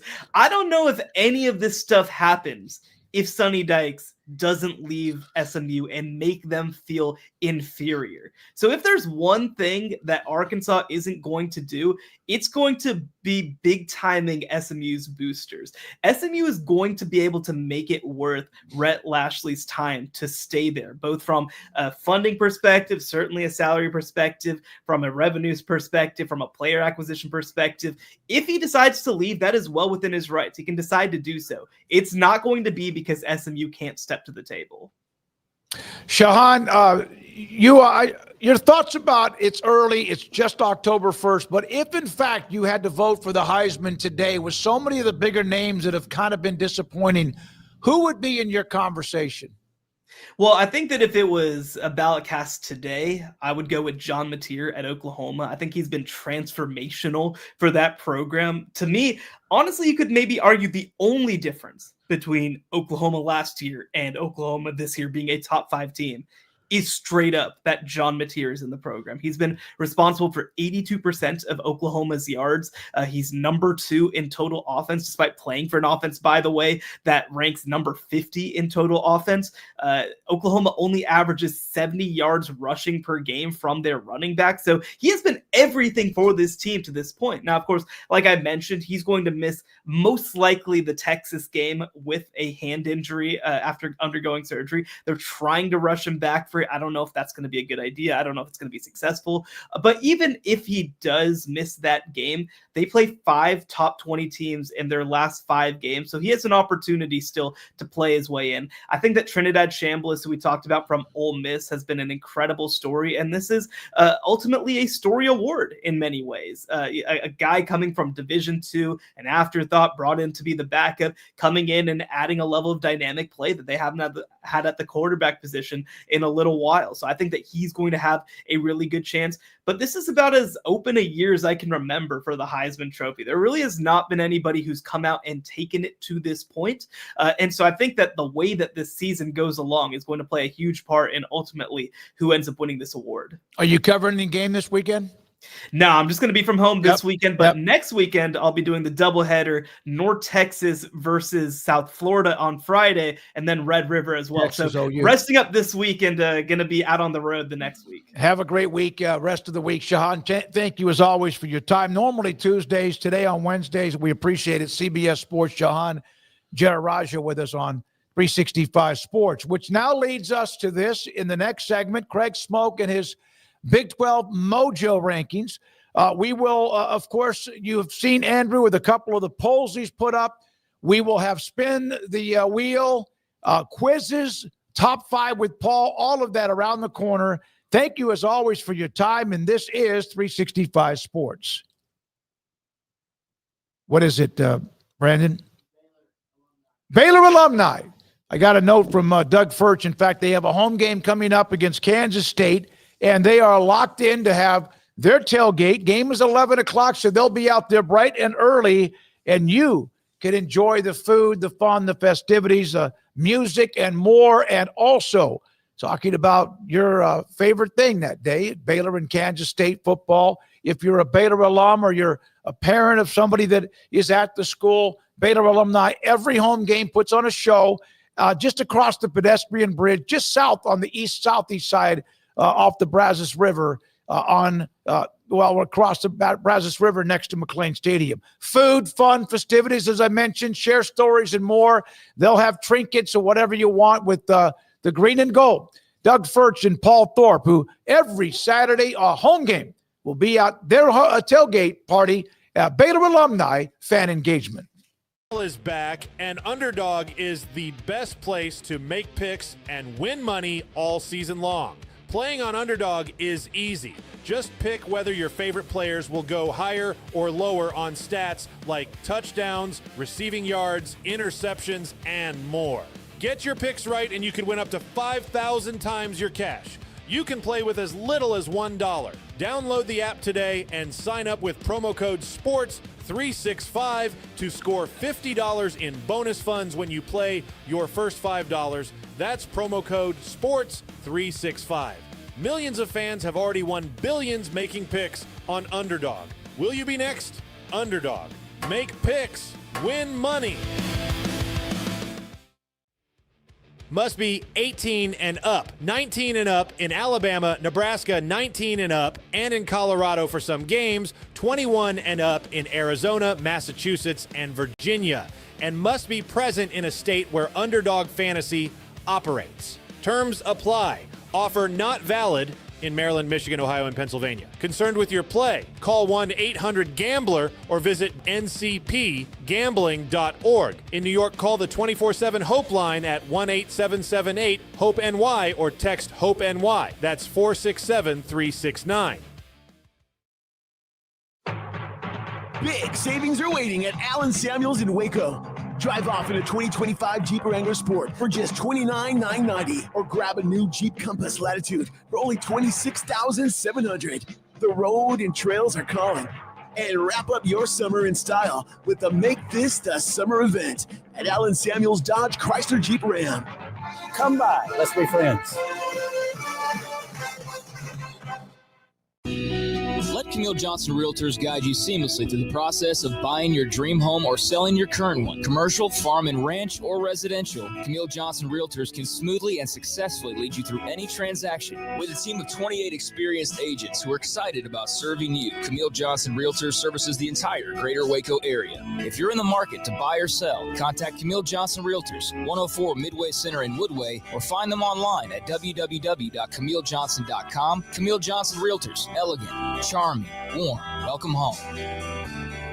pizza, burgers, and Bears football. There's no place around Waco that serves them all other than Bubba's 33. Come show your green and gold and enjoy some of Waco's best food and beverages while watching your favorite team, the Bears. When real Bears fans get hungry, Bubba's 33 is the #1 spot for ice-cold drinks, hand-stretched, stone-baked pizzas, and bacon-infused burgers. Join us for indoor or patio dining. Bubba's 33, Waco's restaurant and proud supporter of Baylor Bears football. Sick 'em, Bears. Don's Humidor, your home with a 48-foot walk-in humidor with the elite cigar brands from around the world, including the #1 cigar of the year, Aging Room Cuatro Nicaragua. Plus, they have the great brands like Macanudo and Arturo Fuente, Rocky Patel, Aston, and so much more. CBD, great for sore muscles, aches and pains, sleep, Vita Dreams, and anxiety, mild depression, general health and wellness. Their staff very knowledgeable on the subject. Don's Humidor in the Townwood Shopping Center off Valley Mills in Waco. Ready to take your business to the next level? Carrion Solutions has got you covered. We deliver world-class IT consulting, including Quest On Demand and Migration Manager, M365 and Exchange migrations, Active Directory assessments, security hardening, and Windows Server upgrades. Our experts specialize in consulting, monitoring, support, and managed IT services. We promise vision, professionalism, and unbeatable value. Satisfaction guaranteed. If you're not happy, we make it right. Remember the name Carrion Solutions. For more info, email sales@carrionsolutions.com or visit carrionsolutions.com. That's CARRION solutions.com. Carrion Solutions, IT success guaranteed. At Ideal MRI, we feel blessed to be part of the Waco community. We're a small family business here in Central Texas. At times like this, the cost of healthcare has never been more important. And unfortunately, significant illnesses and injuries still occur. And that's why Ideal MRI is open and here to serve you through this difficult time. So if you need an MRI, ask your doctor about Ideal MRI. You can schedule online in minutes at idealmri.com or call 833-IDEAL-MRI.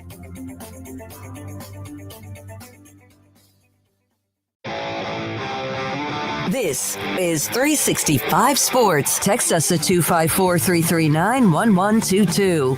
The text line is sponsored by Riverbend's Liquor and Wine, with the most extensive variety of craft beer in Waco.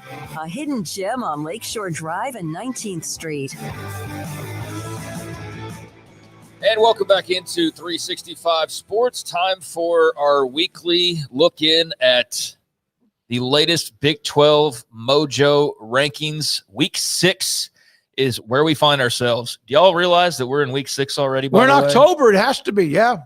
Week 6, we're nearly at the halfway point of college football. As long as it takes to get here, it just flies by. But for those just joining us, the Mojo rankings are just my personal twist on power rankings. They're basically power rankings, but just kind of the separation comes in some of the details of the Mojo, the momentum you're riding, the momentum your program has on and off the field.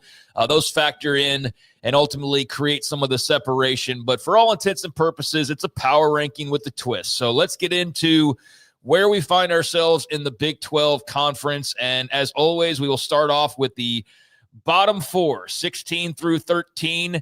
And no movement at 16 and 15, fellas. I don't know how much movement there will be moving forward here, but Oklahoma State, despite a valiant effort against Baylor, I can't move you up after you fired your head coach in week 5 of this season. Yeah. And I can't move you up after a loss as valiant of an effort as it may have been. I do think that with West Virginia, there's a chance they could try and fight over 16. But for right now, from a power standpoint and just all that's going on standpoint, even though it feels like Oklahoma State's turning a positive corner, they are very much the team at the bottom of these rankings at the moment. West Virginia at 15, staying where they are. The loss last week, you got Nicco Marchiol that's now redshirting, just a bad fit, trying to preserve some of his career. And I think what I saw this week from West Virginia fans, shout out to Justin Walker, for example. Check out the WV Sports Chat, all the great work that he does. But there was maybe this glimmer of, this isn't going to be like a full-on tear it down and build it back up. Or, hey, we beat Pitt. Like, we could win some games this year. And then I think over the last couple of weeks, it's become clear, like, no, this is a rebuild. This is absolutely a rebuild. This is a throwaway year where the end record doesn't matter all that much. It's about what's kind of being put in place right now. So the good stuff, kind of like with Oklahoma State, you'll love it, but it's not, an end-all, be-all type of a season. So they're at 15. following their loss to Utah, which was Utah just being the buzzsaw that it is and getting back to business. Yeah.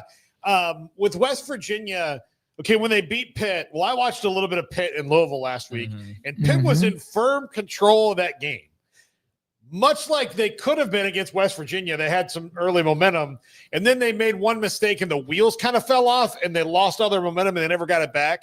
So, and I know West Virginia fans aren't going to be sad that Pitt is chaotic, but Pitt's chaotic. And oh, yeah, for sure. It's a credit to Rich Rod and that team for seizing on the opportunity when Pitt got chaotic against them, even though Pitt is probably, 1 through 105 on that roster better. They're chaotic, and that's what happened. Rich Rod was like, all right, we're going to, let's turn into the skid, baby, and go, Yeah, well, for West Virginia, now what awaits them as they fall to 2-3 and 0-2 in Big 12 play is a Friday night game in Provo. So I don't know that's going to get any better this coming weekend. That's always quite the challenge, heading out to Provo, playing a late night game on a Friday. That just is going to be a really tough matchup for them. Jumping down a couple spots, got the Colorado Buffaloes falling this past weekend to BYU, and I thought they played hard. They jumped out early on Colorado, got the 2-score lead, but just couldn't hang on to it, couldn't muster enough offensively, couldn't tackle on defense.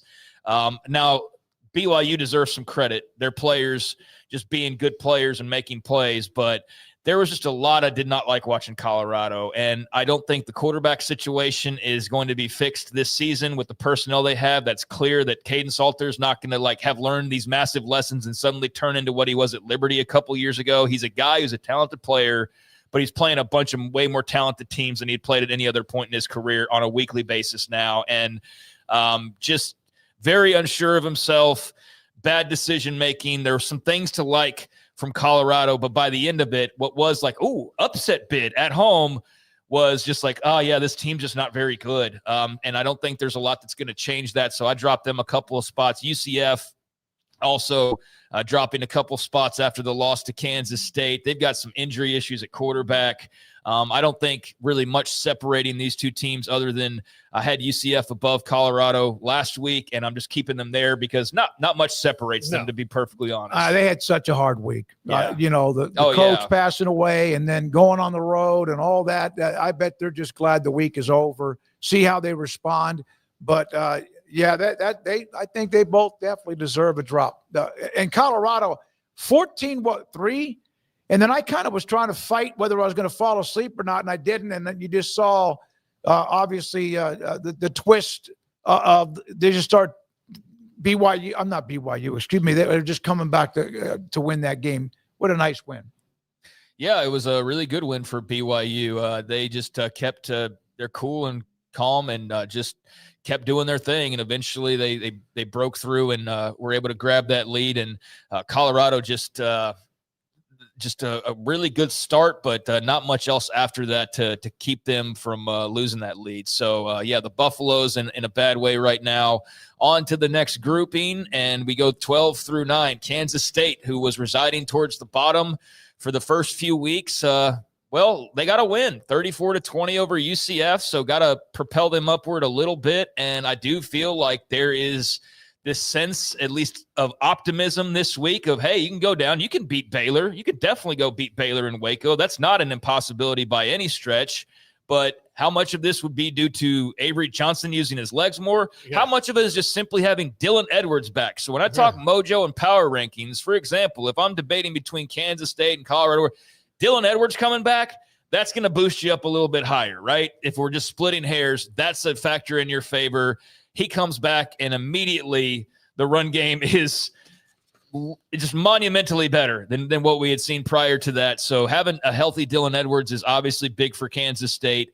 Getting a win, just kind of feeling like you're getting on back on track a little bit is good for their mojo as well. So they jump up a couple of spots. Arizona drops down a couple, not only got beat by Iowa State, but got beat badly by Iowa State. 25-point loss. I think it was a kind of a grounding loss of where you've been off to a nice start, but maybe it's a little bit maybe it's a little bit not quite what it seems until you run into some teams that are what they are. And then I think you see there's a difference between an Arizona and an Iowa State, even though that game was obviously played in Ames and that didn't work in your favor. But there's just a clear difference between those two programs. So you lose by 25 points, you're going to drop a little bit. Baylor up a couple spots from number 11. I may have had them too low last week, but you were 500.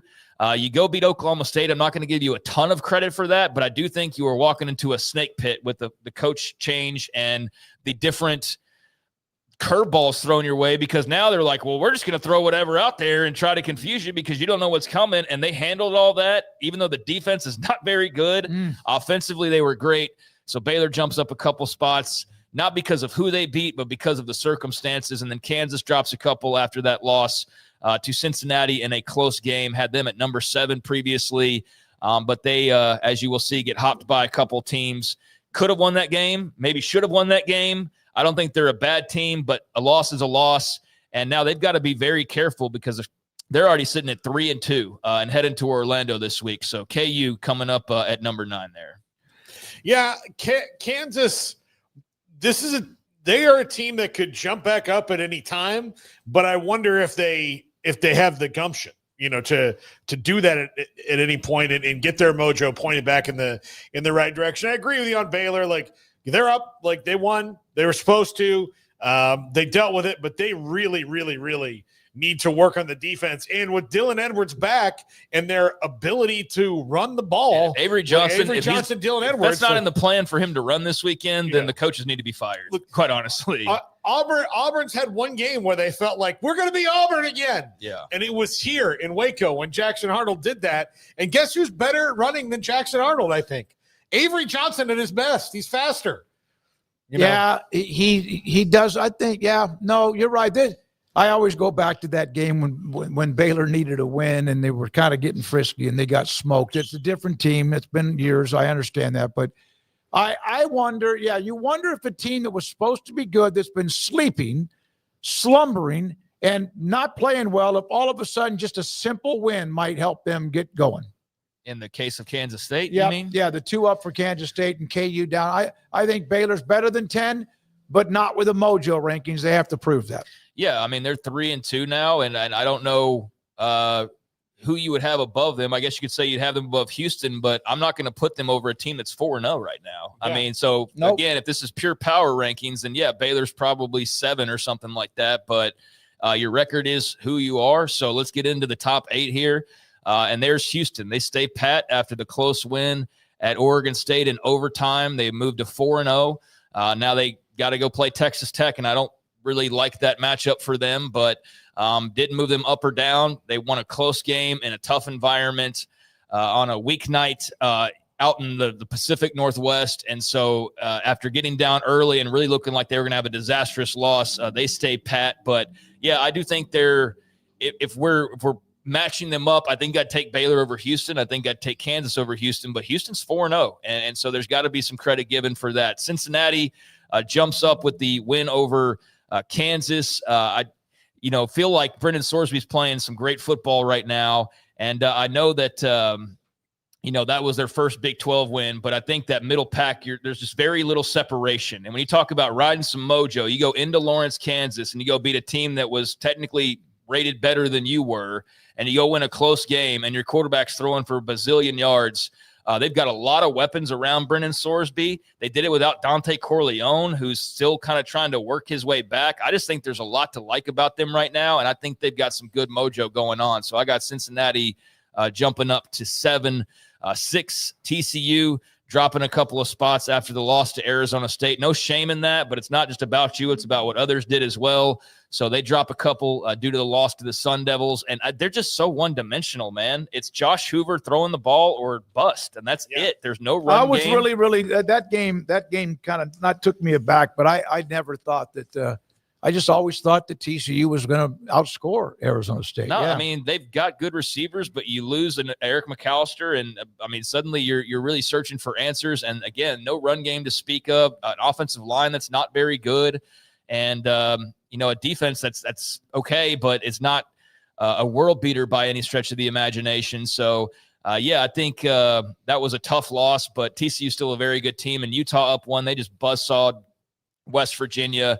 Got dinged for losing to Tech in the fashion they did, but I think Tech might just be a lot better than most teams in this league. And I think that's maybe something that we acknowledge sooner rather than later. But Utah jumping back up a spot to number 5. Yeah, I'm scared of Cincinnati if I'm a lot of the rest of the league, because I would be if they win this weekend. Yeah. This weekend. I know you got to be leery of them, but they follow up what they did on the, Yeah. You talk about Mojo, though. They're favorites in this game. Yeah. They're favorites in this game. Yeah, and Sorsby's he's gotten better every year. And look, last year they're in a bowl game if Sorsby's healthy for one more game. Mm-hmm. They're probably in the bowl game. So this is a team that knows that. Sorsby's playing really, really well. Everybody around him's playing well. They have a really good offensive line. So yeah, they scare me. I mean, like right now, I'm not terrified of them until they beat Iowa State. But if they beat Iowa State,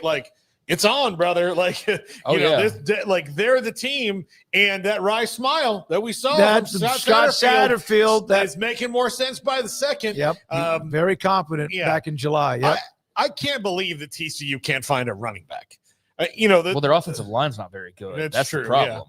Yeah, that's true. Well, I mean, they can't, and they don't have depth. I'm surprised with that too, because that's one of the staples of not only the Bryles offense, but Sonny Dykes has always, had decent offensive lines. Well, because it's that thing where they spread you out, they throw it around, and then they gut you with bodies, big bodies on the offensive line. Yeah, but if you look back to what was supposed to be Bryles last year, they were set up to where they were not going to have a good offensive line. They had a good run, but everything ebbs and flows. And I think TCU now has gone a couple years where they haven't been nearly as good as you'd expect them to be. So for the reason of them being kind of one-dimensional is why I ding them maybe an extra spot for that. But Utah at number 5, they got back to business. And again, maybe Tech's just that good. And it's not an indictment on Utah to get blown out at home by the Red Raiders. It's just Tech's that good. We'll see. Kim, I'll be in touch for more advertising. Stay tuned. I mean, we will see. We will find out. But Utah with a bye this week. So let's get into the top 4.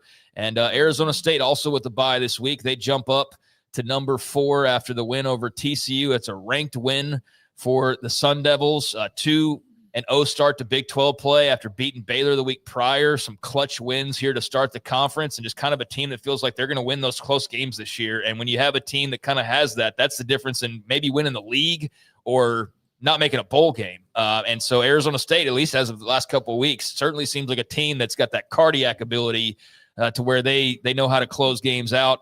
So I was very impressed by them beating TCU. Thought that was a really, really nice win for Kenny Dillingham and company. And Sam Levitt's very, very good. Jordan Tyson's incredible. Their defense, though, is really good as well. Their run game's solid. If you're talking about the most complete teams, Arizona State is definitely in the conversation along with Texas Tech and Iowa State, whoever else you want to throw in there. I like them a lot. And then the top 3 remains unchanged. I mean, BYU handled their business against Colorado. Did have a little bit of a scare initially, but kept cool, calm, and composed. And Bachmeier, steady Eddie, didn't have to do a whole lot of really crazy stuff, but was efficient.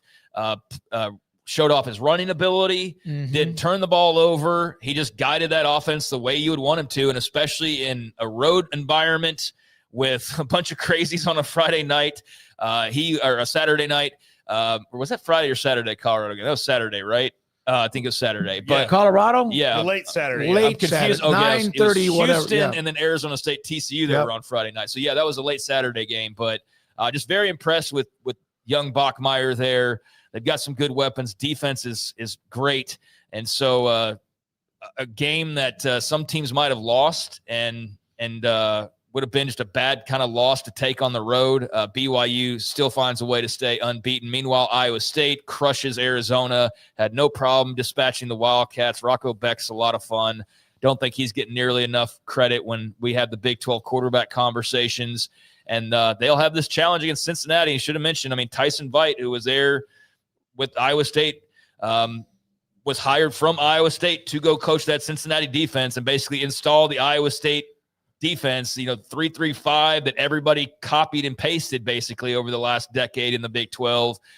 You think that'll come into play as well? A little personal thing there with the Cyclones and Bearcats with that matchup. And then Texas Tech didn't play last week, but it would have taken something monumental to knock them off their perch, which they took over a couple of weeks ago. They are the number 1 team. They're at Houston this weekend. So the top 2 on the road.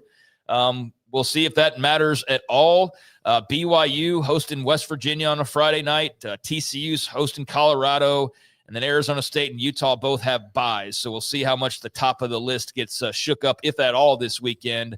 I think the big threat is obviously Cincinnati, Iowa State. But beyond that, I anticipate everybody else taking care of their business. But we'll see. There are the Big 12 Mojo/Power Rankings here in week number 6. Yeah, Paul. Yeah, Tech is number 1 until somebody dethrones them. I mean, honestly, in Iowa State, same thing.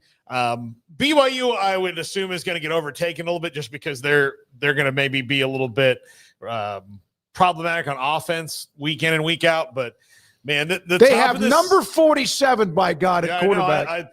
I love them. People keep saying that, but if you look at their schedule, there's a very real path to them being like 7-0 or 6-0 going into Utah. Yeah. The key for BYU is not like they'll beat West Virginia, okay?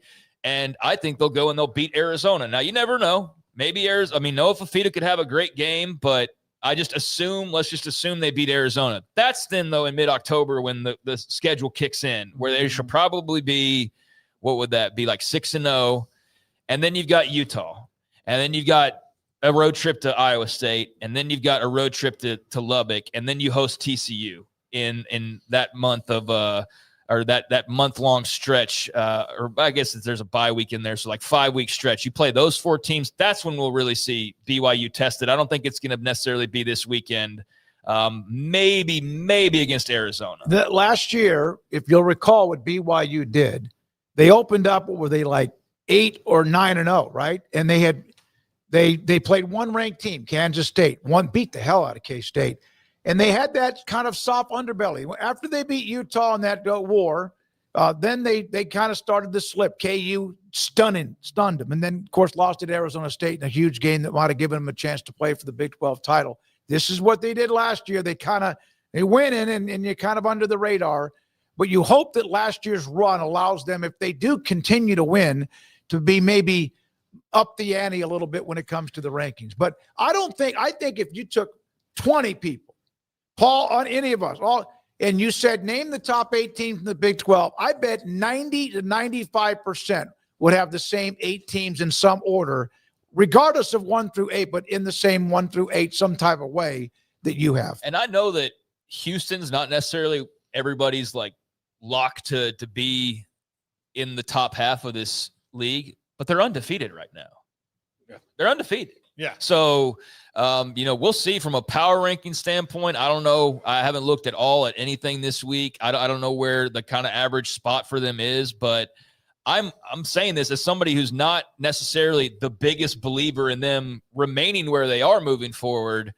But as far as what they've actually done, not what could be, yeah, they're undefeated. They just went out to a major trap site in Corvallis on a Friday night, got down early and came back and won that game. So they've got some mojo. I don't know how realistic it is. I definitely feel like big picture, the program's trending in a really good direction. Yeah. I don't know like how good they are, but they're unbeaten and they're winning games.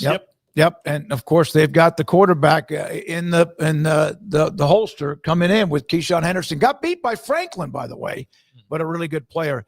Look at this right here. Remember the Monday Night Football promo? That's what we got. That's why Garrett has them facing each other behind me. But Texas Tech, Houston ought to be fun. Thank you, Craig. The Mojo on Wednesday, we do that.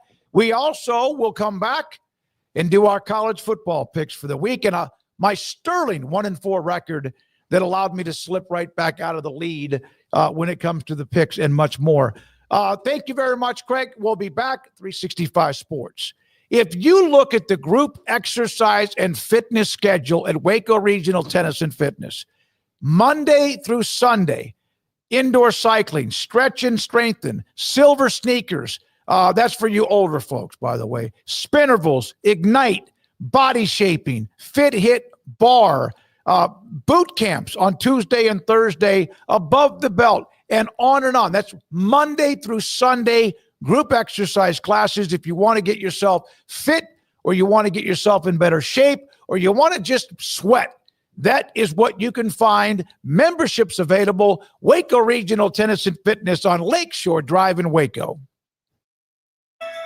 Alan Samuels House of Travel is a full-service travel agency with highly experienced travel consultants plus support staff with over a combined 150 years in the travel business. They are ready to take care of any travel situation for you, your family, and your business, and with the kind of knowledge to complete a seamless itinerary trip start to finish. They will search for the best deal to accommodate your budget, from air to cars, ship to shore, hotel, and even meeting space. Name a destination and they've been there. They know the places to go, and international and missionary travel is one of their unique specialties.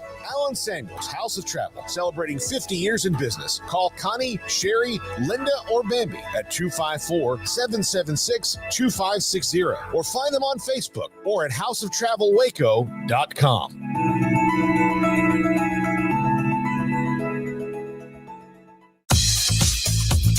Baylor Scott & White Southwest Sports Medicine and Orthopedics, the team physicians for Baylor Athletics, diagnosing and treating all sports-related injuries, including concussions. These specialists also provide orthopedic services for athletes and non-athletes alike, whether it's knee or shoulder pain, a wrist injury, orthopedic spine care, and even an arthritis and total joint clinic. Trust the doctors Baylor Athletics trust. Baylor Scott & White Southwest Sports Medicine and Orthopedics wants to get you back in the game. With so many companies and policies out there, it gets so confusing shopping for insurance, and I never know if I'm getting the policy that's right for me. Luckily, I met the team at the Nicco Group Insurance Agency. With the Nicco Group, you can go to one company and get access to coverage options from many insurance carriers, and you get to speak to a real person about your specific coverage needs. With the Nicco Group, I know I'm getting the right coverage at the right price. If you need insurance, talk to the experts at the Nicco Group at 1-800-258-8302. Established in 2007 and independently owned, Alliance Bank Central Texas is committed to helping families and businesses meet their financial goals. From their tellers to their board of directors, they know the importance of superior service and competitive products. Customers have confidence knowing that their financial needs are in good hands. It's your bank, Alliance Bank Central Texas, with 2 Waco locations, 4721 Bosque Boulevard and 191 Archway Drive on Highway 84, and at alliancebanktexas.com. Member FDIC, an equal housing lender. Want to send a message to the show? Jump in the Rudy's Country Store and Barbecue chat room. It is time for our college football pick'ems, and what's the first slide? Is it the records? No. Okay, good. We'll do my pick first, then we'll get to the records. See what happens when I don't open a segment? Confusion. Yeah, no, I'm just making sure. Yeah, it doesn't happen ever when you do it. So Mississippi State and A&M. I've got the Aggies in this one. I think it's going to be a fantastic game. I think that they've got their offense clicking where they can run the ball and throw the ball to wins. Their defense shut down Auburn last week in ways I did not think that their defense could. So they're coming together as a team. Mississippi State is good. This is a very good Mississippi State team. Jeff Lebby's got things going on. I think Kyle Fields the difference here. If this one is in Cowbell Town, man, that would be a different story. But I'll take the home team here in a close one. All right. As far as I'm going with this game, it's Texas A&M at home in College Station. I think that Mississippi State's been a really fun story. I love seeing Blake Shapen have some success. This is his last year, right? I think it has to be his last year. No, he and Diego Pavia are going to do a tag team for another year. I'm happy for him, though. I mean, it looked like when he left Waco that his career was just kind of going to meander and disappear, and now he's having this big moment in Starkville, and they've already had the huge win over Arizona State and all that. So I think it's been really, really fun to see. But Mississippi State doesn't have a very good defense, and I love what A&M's got cooking with all the weapons they have on offense right now. So, if this game was in Starkville and the cowbells and all that, I think that I'd have some more pause. I do think Mississippi State will be feisty and ready for the challenge. If there's anything that you can take away from Mississippi State is that Jeff Lebby has them believing, and he definitely has them feeling like they're on an upward trajectory right now. But I just think A&M's I think they can run, they can pass, they can defend, they can do a lot of different things, and I think they're the better overall team. Put them at home, and yeah, pretty easy call for me for Texas A&M. I always go back, Paul. You remember this. We're down in Austin getting ready to cover Baylor in Texas, and I think Dak Prescott was the quarterback at the time, Mississippi State. They were up in, number 1 in the country. Do you know that when they have played each other since the SEC was formed, it's like 6-5 A&M? It's even when years when you would think that it wouldn't be. I love what Jeff Lebby's doing. He has done a phenomenal job, but I just think A&M has some really good stuff going. 1 week it's defense, 1 week it's offense. Maybe this weekend it's a little bit of both, but it will not be easy. But I do have the Aggies winning that game. Yeah, so clean sweep across the board here. All of us have the Aggies winning the game. Next up, Iowa State and Cincinnati at Nippert Stadium.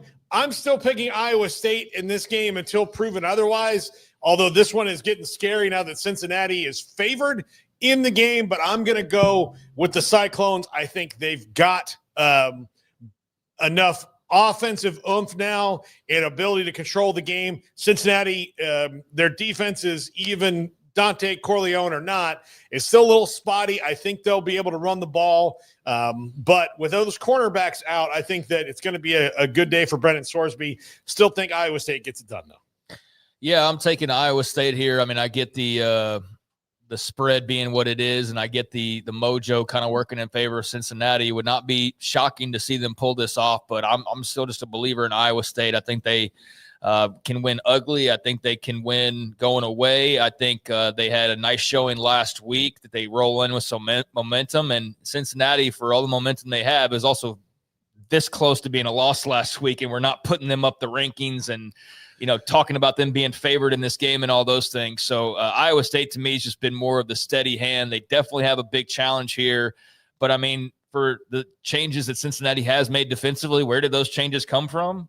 It came directly from Matt Campbell in Iowa State, and their D coordinator came directly from Matt Campbell in Iowa State. So I know there's the issue with the injuries in the secondary. I am worried about that a little bit when it comes to Iowa State, but I feel like they'll figure it out, and I think that they've got more than enough with Rocco Beck leading the charge offensively to match scores if need be and to get that extra score when needed as well. So, yeah, give me Iowa State on the road. Craig and Paul, how often when you change your mind on an original pick are you right?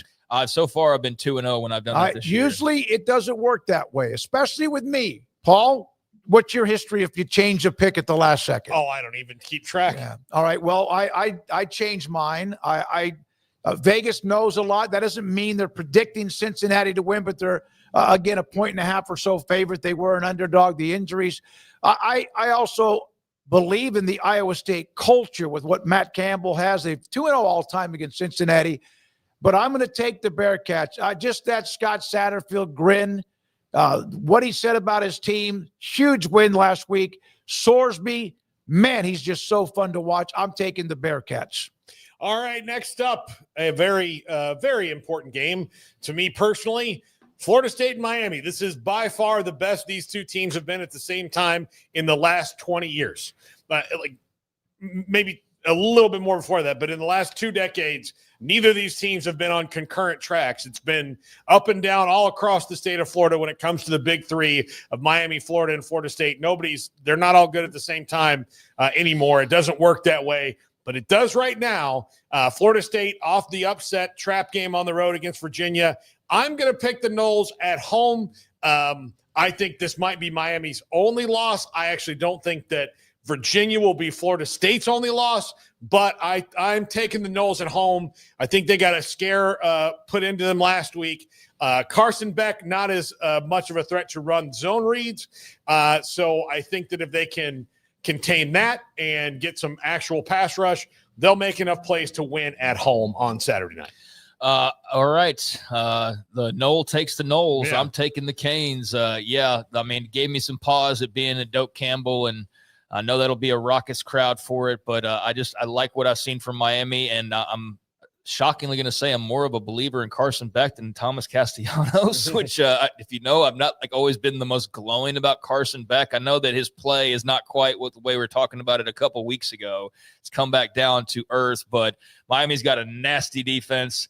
They've got great lines, and Castellanos is a good player. I get all the reasons of rebounding last year, but man, he can be so erratic, right? I mean, he can be a very frustrating player to watch. I think Miami's going to be able to get in his grill and force him into some mistakes.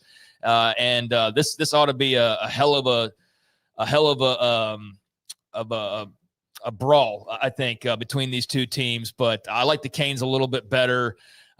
Being in Tallahassee, though, like I said, it does give me some pause. But I'm going to ride the number 3 Miami train into the station there. All right, you, Mr. Seminole. When was the last time that Miami and Florida State played each other? They were both ranked. Was it last year? But Florida State had died. No, died Florida by State then. was done before then. Yeah, so. I'm curious about that. That is fun to see, and I'll never forget back in the day, even 30 years ago, 25 years ago, this game to me meant football started.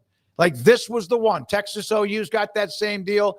This one has that pedigree. It's been too long. I know it's at Doak Campbell. Miami just seems to be playing just better. And Florida State, I'm sure, will bounce back being at home. But I'm taking the Canes. All right. We're still friends? Yeah, no, that's fine. Look, I'm barely clinging on to my pick as it is. I just do you know what I mean about Castellanos, man? Yeah, he can be so fun, but he can be just so he can erratic. give you anxiety. The thing that worries me is that the way you kind of stop him is to blitz him and get in his face, because he, like Carson Beck's 6'5", right? So you get in his face and like that hurts all quarterbacks. But if you're 6'3" and he's 6'5", he can still get the ball over you. Castellanos last week, Virginia made a great play when Florida State was trying to go down and score the first time, which basically was, this guy's taller than Tommy C, and he just jumped up and picked off the ball. Yep. So when you have a 5'8" quarterback, these things are going to happen. But you know, I believe that Gus Malzahn's offense will be enough to carry it. Bama and Vandy. Bama's at home. That's why I'm picking Bama. I think that this one will be really good. I think that they've got confidence rolling with them, especially going and winning last week between the hedges and further proving to Kirby Smart that it's not just Nick Saban. Maybe he just can't beat Alabama. That's his bugaboo. So I'll take Ty Simpson over Diego Pavia here, but I bet you Pavia puts up about 300 yards. Yeah, I think Pavia will be able to eat pretty well still, but I'm going with Alabama, partially because it's at home. And I think, too, like, you're on red alert. This isn't last year, and I know there was a little bit of a warning sign with Pavia's history as well of like, hey, this guy can come in here and beat you now. But I love how I've seen Alabama respond the last 3 weeks to the start of the season and that loss to Florida State. I mean, for all the hand-wringing and pow and all this other stuff that was going on there for a few days where it felt like the world was falling if you lived in Tuscaloosa. It's been great since then. Hell of a win last weekend. Very impressed by what they did. And, yeah, I'm a big believer in Vandy and the upset bid, but I don't know. It's less about Vandy for me and more about what I've seen from Alabama, and also the fact that they're at home, and also the fact that they've been drilled in the head with, Diego Pavia. Do you remember the loss last year? Yeah. Diego Pavia. So I think Kalen DeBoer and company will have a point to prove, and I like them at home. Yeah, and last year it was a 2-0 advantage Vanderbilt when it came to turnovers, which had a little bit to do with it. 40-35, hell of a game. Pavia also has said they're the ones that kind of control I don't know what the exact quote was, but he has a right to be very confident. I love the way Vanderbilt plays, but I was stunned at how Alabama looked, at how good they looked against Georgia, who may have been overmodulated a little bit.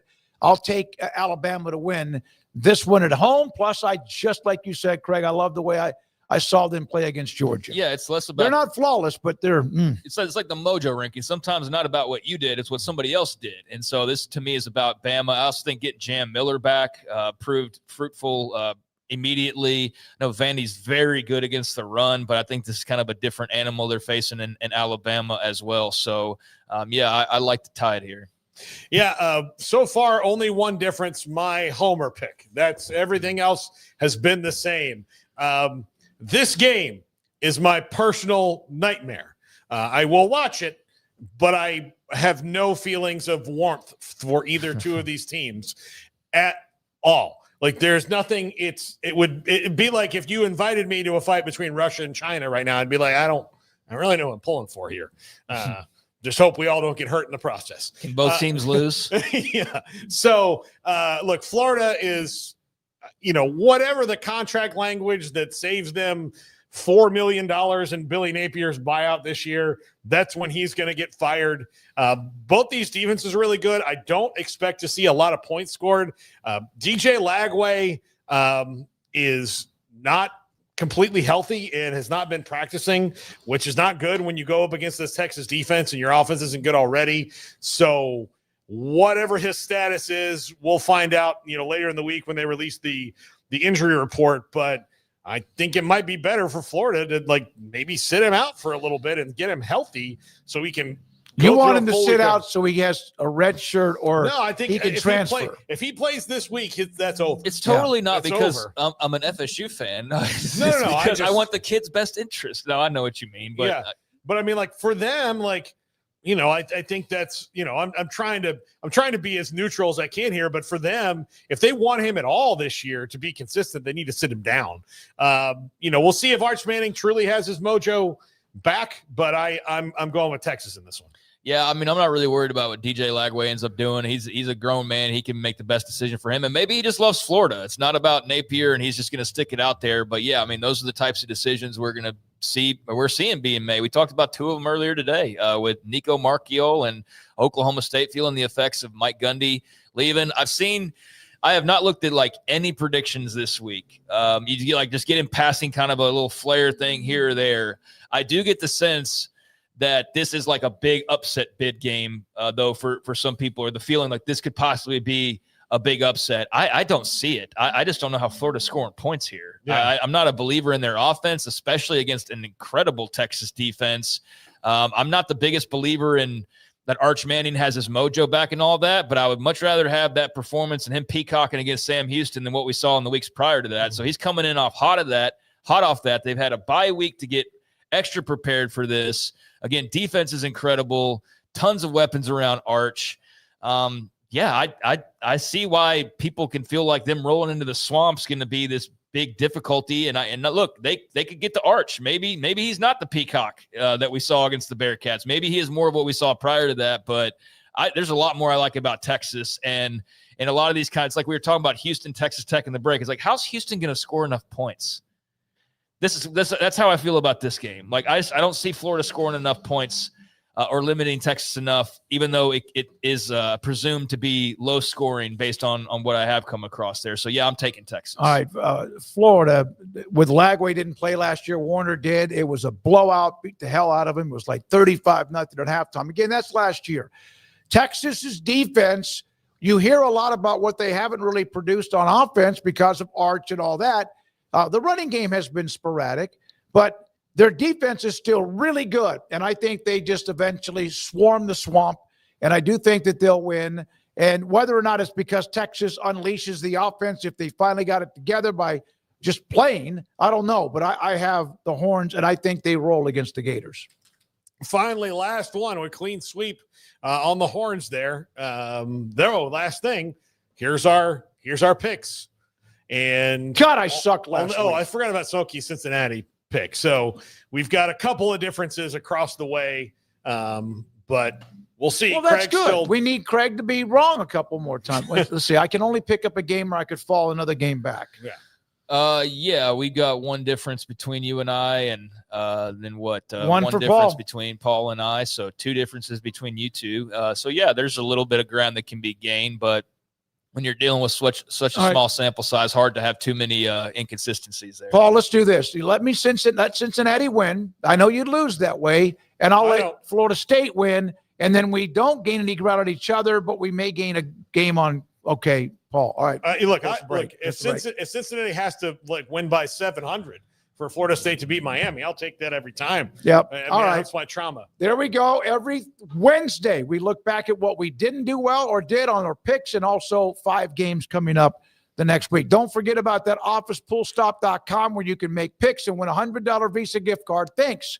to North Star funding partners, and Kim Coulter. This. Right to Zach. Oh, okay. We're now joined by Zack Gelb, Infinity Sports Network. Zach, thank you very much for your time. We do appreciate it.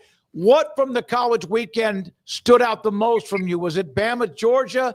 Was it Ole Miss beating LSU? What was it?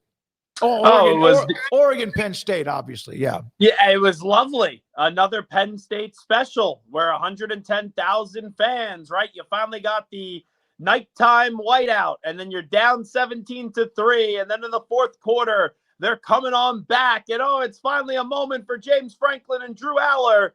And then in the double overtime, Drew Aller throws the interception.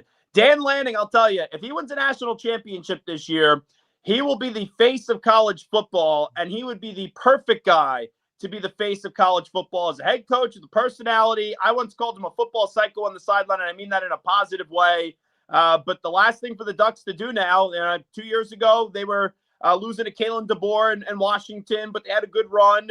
And then last year, obviously, they were undefeated in the regular season, won the Big Ten championship, first year of the Big Ten. But then they fell flat in their faces coming off the bye up against the eventual national champion, Ohio State. That's a team that's definitely championship or bust. So definitely Oregon beating Penn State stood out. I like the toughness from Alabama.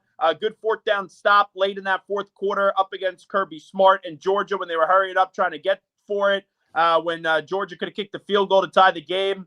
Like what I saw at Trinidad Chambliss with Ole Miss the last few weeks. And also, I know that it's only Auburn, but I did like A&M with their two wide receivers. You have Marcel Reed. I know it's not the most, best performance from him offensively. Le'Veon Moss is good, but that defense is doing a good job right now. I'm starting to become a fan of A&M this football season.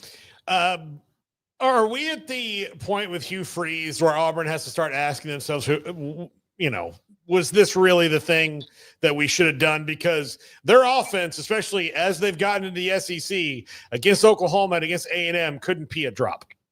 Right? That game against Baylor was a long time ago now. And I know that they kept it close up against Oklahoma. I know they kept it close last week. But this guy was supposed to be sensational, obviously, coming on back in the SEC on the offensive side of the ball. I was not a huge fan of the hire. I thought he was a dead man walking this year. It does feel like ever since that Auburn got rid of Gus Malzahn, they have just not been able to find the right guy. And I do not think that Hugh Freeze is the right guy. I think you should go with the younger football coach. I thought 2 years ago they should have hired Deion Sanders, Coach Prime, get a little excitement going there. I don't know if that's the right hire right now. If you maybe get a Will Stein from Oregon, you get Glenn Schumann from Georgia, that would be interesting. But I think they got to go younger and get someone in there that obviously is going to turn this thing around, because Auburn the last few years has been a rough watch. How much do you love a matchup like an Alabama-Georgia last weekend, where there's just talent galore and obviously the prestige and the history and just a heavyweight fight, the likes of which we got last weekend? Loved it. I would have liked a little bit more fireworks in the second half, but you get a 3-point game like that, and I love the toughness that you saw from Ty Simpson, and that's the biggest difference with Alabama last year to this year. And I know week one was ugly up against Florida State, and it was really ugly. But Jalen Milroe, it was either all or nothing. I thought Ty Simpson got a little unfairly criticized in the Florida State game, and that was more with the others on the team. This guy's a good quarterback, and I don't think he's going to have a lot of stinkers like what you saw with Jalen Milroe a year ago. And now, if you want people, it's weird to say that for Vanderbilt is the measuring stick for people to be really back in Alabama, because last year they did beat Georgia, and the following week they lost to Vanderbilt. If you beat Vanderbilt, it's okay. This team, not only were they able to replicate what they did up against Georgia a year ago, but then they took it the next step. I had Danny Cannell on today. He thinks Alabama. He told me this straight up. He says he thinks Alabama's the best team in the SEC. Well, and that brings me to my question. They always have had what you consider like alpha. Georgia, Texas, maybe last year, and then, of course, Alabama many, many, many years along with then Georgia joins it, or LSU. Do they have a great team, at least right now, with a lot of games to be played at this point in the SEC? I don't know if there's a great team. Just forget the SEC. I don't know if there's a great team in college football. Okay. And I felt that way going into the season. I've said this with you guys before. Even last year, I didn't think there was a great team. The days of having undefeated LSU, early 2000s Miami, early 2000s Ohio State, even a few years ago with Michigan. I think those days are kind of over, and there's going to now be some losses in the regular season. But that defense at Alabama is damn special. I know Ryan Williams is having a little problem holding on to the football, but he's a great young wide receiver. I think Ty Simpson is the real deal. You get the running backs back. I think this team, I picked them before the year to win the national championship. I still think that they're capable of going on a run and being one of the Final Four teams remaining. Miami and Florida State this week, first time in 20 years, Zach, these teams have been good at the same time. We maybe don't know as much, but this is going to be very I think it'll be more telling for FSU than it will be for Miami, even if Miami loses the game. You know what? I don't know how I'm going to pick this game, but wouldn't it be such college football? Florida State, they lose to Virginia last week in the craziest field storm I've ever seen. I was talking to Tony Elliott actually about that yesterday on my show. And now everyone's down on Florida State. Miami, right? Carson Beck, he's back. Mario Cristobal finally getting to work at his school in Miami. Look at the talent at Miami. Look at the defense. Wouldn't it just be I'm not saying it's going to happen, but it would just be very college football for Florida State to lose the game last week. Not that the air is out of the balloon, but some of the air comes out of the balloon, and then they find a way to beat Miami. It would just be very college football the way that I've watched college football in my lifetime. Last time both were ranked was 2016 at the same time. I was just graduating college at Temple University. There you go. It was number 23 against number 10. But, boy, they set the tone for the season back a long, long time ago. Zach, what are your thoughts about an NFL game and a 40-40 tie? All right. So I'm doing some games this year for the Cowboys and the Compass Media Networks, and I was doing that game. I do not think an NFL game should ever end in a tie. I think it's a disgrace. I think it's a disservice to the fans. I think it's a disservice to the players. I think it's a disservice to the coaches. Here's what I don't get. I don't want college overtime in the postseason. In the regular season, though, we can't adopt something similar to college overtime. The kickoff, too. Everyone bitches and complains, right? Oh, they changed the kickoff because of player safety. Baloney. It was just one of the things that they did to make it appear like the NFL actually gives a rat's ass about player safety. It's always the bottom line with the NFL. Then the NFL gets annoyed. Oh, not enough kickoff returns. So now we have to have this new format, which I don't love it, but I don't hate it. Just let's go back to how the kickoff always was or how the kickoffs are done in college. So those are the two things from the college game that I think the NFL could adapt. Regular season only, so we never get a tie. College overtime. And then also do the kickoffs how they're done in college.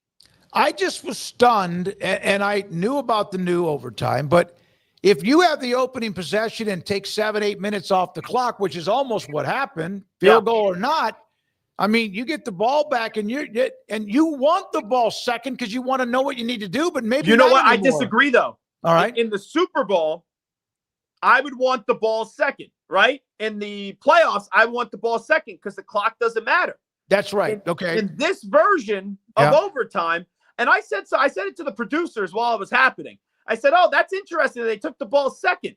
I go, what did you want at first? And one of the producers said, oh, well, remember about what happened in the Super Bowl. I go, yeah, but I think the clock matters here. I don't think it matters in the postseason. So I would rather have the ball first because, like you're saying, you take 7-8 minutes off the clock. Mm-hmm. The other team, it doesn't matter what the down is. They're fighting the 2-minute drive. Well, and I'm not so sure that Jordan Love realized that there was not another that could have been it. I don't think that was Matt LaFleur and Jordan Love's opus, that overtime drive that they got. I mean, starting out by, like you said, taking the ball second and hoping that your defense, who hadn't stopped the Cowboys all night, is just going to get a 3-and-out and have all this time to do that. And then at the end of it, like it feels like nobody said in his ear, like, hey, Jordan, we got to go. We got to go. Plus, why they were working the outsides when the Cowboys are nothing. Stupid. Yeah, what are you doing? I'm sitting there, and I want a result, right? I want a win or a loss. A tie to me is not I'm not a soccer fan, all right? I don't think that's breaking news to anybody here. I remember watching USA and England in the World Cup or whatever it was years ago when the ball went through Rob Green's legs. And all my friends, right, were going nuts, and then the game ended in a tie. And I know it's soccer snobs. why the tie's important with the points and all that. But I invested all that time for a freaking tie. I know it doesn't make sense in terms of the standings. I'd rather lose than tie. Ties to me are a complete waste of time. I play a sport, I watch a sport to win or lose, not to tie. I'd rather lose than tie, even though I understand from the standing standpoint. But it was a giant waste of everybody's time. Zach, great to see you, my friend. Mets, of course, you're not going to any playoff games with them, are you? No, we suck. Sorry to bring it up. God. Oh, my, what a just. It was terrible. Disgraceful, disgusting, just an embarrassment. And I never thought anything would be worse in my lifetime than 2007 when they were up 7 games. It was 17 to play, and they blew that. This was worse because there's more wild card spots, and they were 22 games over 500 at one point this season. Embarrassing. Mm-hmm. Yep. Thank you, buddy. Good to see you. Infinity Sports Network on Wednesday. Zack Gelb with us, joining us the show on 365 Sports. Now he has to sit and wonder if they're going to re-sign the polar bear. Oh. Pete Alonso. They were rolling. And, again, I didn't really as much this year, maybe because the Rangers, even though I just never really just locked into a lot of it. I'd catch standings and stuff. But, man, I didn't even think about them, and all of a sudden they're gone. Well, let me break some news. Here's a hot sports opinion. Shohei Ohtani's good at baseball. Yeah. I mean, Jesus. My goodness. Watch, what was the game on right before the Dodgers last night? It was the Red Sox and Yankees. Yeah, the Red Sox, Yankees. They wrap up. They immediately go to Los Angeles. Shohei Ohtani's leading off and hits a dinger right like 30 seconds after the game started. And it was just like, all right, well, that's how we're starting this one off. And then obviously you've got a cavalcade of other guys on that lineup or in that lineup that followed suit and added some more runs. And that game was never really that close. Had some pitching issues late in the game where they were like walking the bases loaded, walking in runs, and that kind of made the final score look a little bit deceiving rather than the blowout that it basically was. But yeah, freaking just incredible to watch. I mean, Ohtani, he's just so big, dude. He's just that's just a surprise. Yeah, you're right, because you saw Suzuki and some of the other guys. He is a big human being. Just a monster, and then he's just so in control and. I mean, just to go from Red Sox, Yankees, and then 30 seconds later, all right, we're in Los Angeles. Clink. Here's Ohtani homering to start off the game. It's just like, golly. And you got to feel bad for the Reds, who's not been in the playoffs for so long. And then what's the first thing that you see is the best player since Babe Ruth? Like he's in the Babe Ruth, Willie Mays, like Mickey Mantle category as far as like singular talents go. And the other thing about the Dodgers is they've had a very inconsistent lineup when it comes to health this year. But right now, outside of their catcher, Will Smith, everybody else, Ohtani, Betts, Freeman, Teoscar Hernandez, Max Muncy's back, like they're all there. So that makes it hard. Plus, they just have all the pitchers too. Yeah, right. No, they do. By the way, Cubs even their series today lost. Padres even the series beat the Cubs, and Tigers are now even with Cleveland, who beat them today 6-1. Red Sox, Yankees are currently underway, and Paul wants us to end the show. When we come back, we'll have the top 5. When we come back, we'll also, by the way, have Spin the Wheel and the Donkey, and we'll have the quizzes and also poll results, all of that and more. This is 365 Sports. And I got brand new information from Alan Samuels, Dodge, Chrysler, Jeep, Ram, Fiat. Ted Teague just texted me just like 10 minutes ago. Most of the incentives that they had from September have carried over to October. Some of that inventory is not as available, but it carried over. Great month, Alan Samuels, 0% for 72 months on all 2025 half-ton trucks, or you can take 3.9% financing for 72 months on Laramie trucks and get $16,000 off. You can buy a Lone Star 1500 crew cab, take 3.9% financing and get $12,000 off MSRP. 0% for 60 months when it comes to the #1 best-selling SUV in history, the 2025 Jeep Grand Cherokee. 0% for 60 months. Alan Samuels with a huge selection on the ground, ready to immediate delivery. Drive it home. Test drive it home. 2025 models are there with deals right now. Alan Samuels, Dodge, Chrysler, Jeep, Ram, Fiat. CEO GM is Ted Teague. General Sales Manager David Gray. Loop 340 east of 84 in Waco.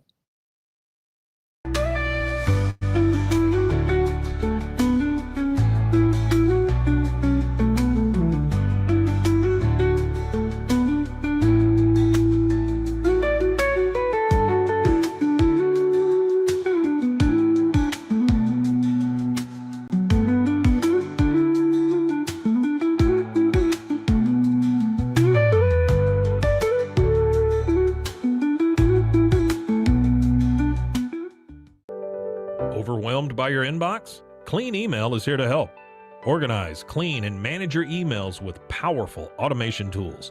Say goodbye to spam and clutter and enjoy a stress-free inbox. Try Clean Email today at cleanemail.com. That's CLEAN email.com. Founded in 1910, Samsonite is the world leader in durable, high-quality luggage and travel accessories. Made to the highest standards, our products won't let you down. We give you the confidence to get out there and explore. Inspired by the past, devoted to the present, and built to inspire a multi-generational future, Samsonite is here to elevate your journey. Travel with Samsonite and pack confidence every step of the way. Shop now at shop.samsonite.com. Samsonite.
This is Paul Catalina's Top 5. Welcome into Paul Catalina's Top 5. I have very important information to give you.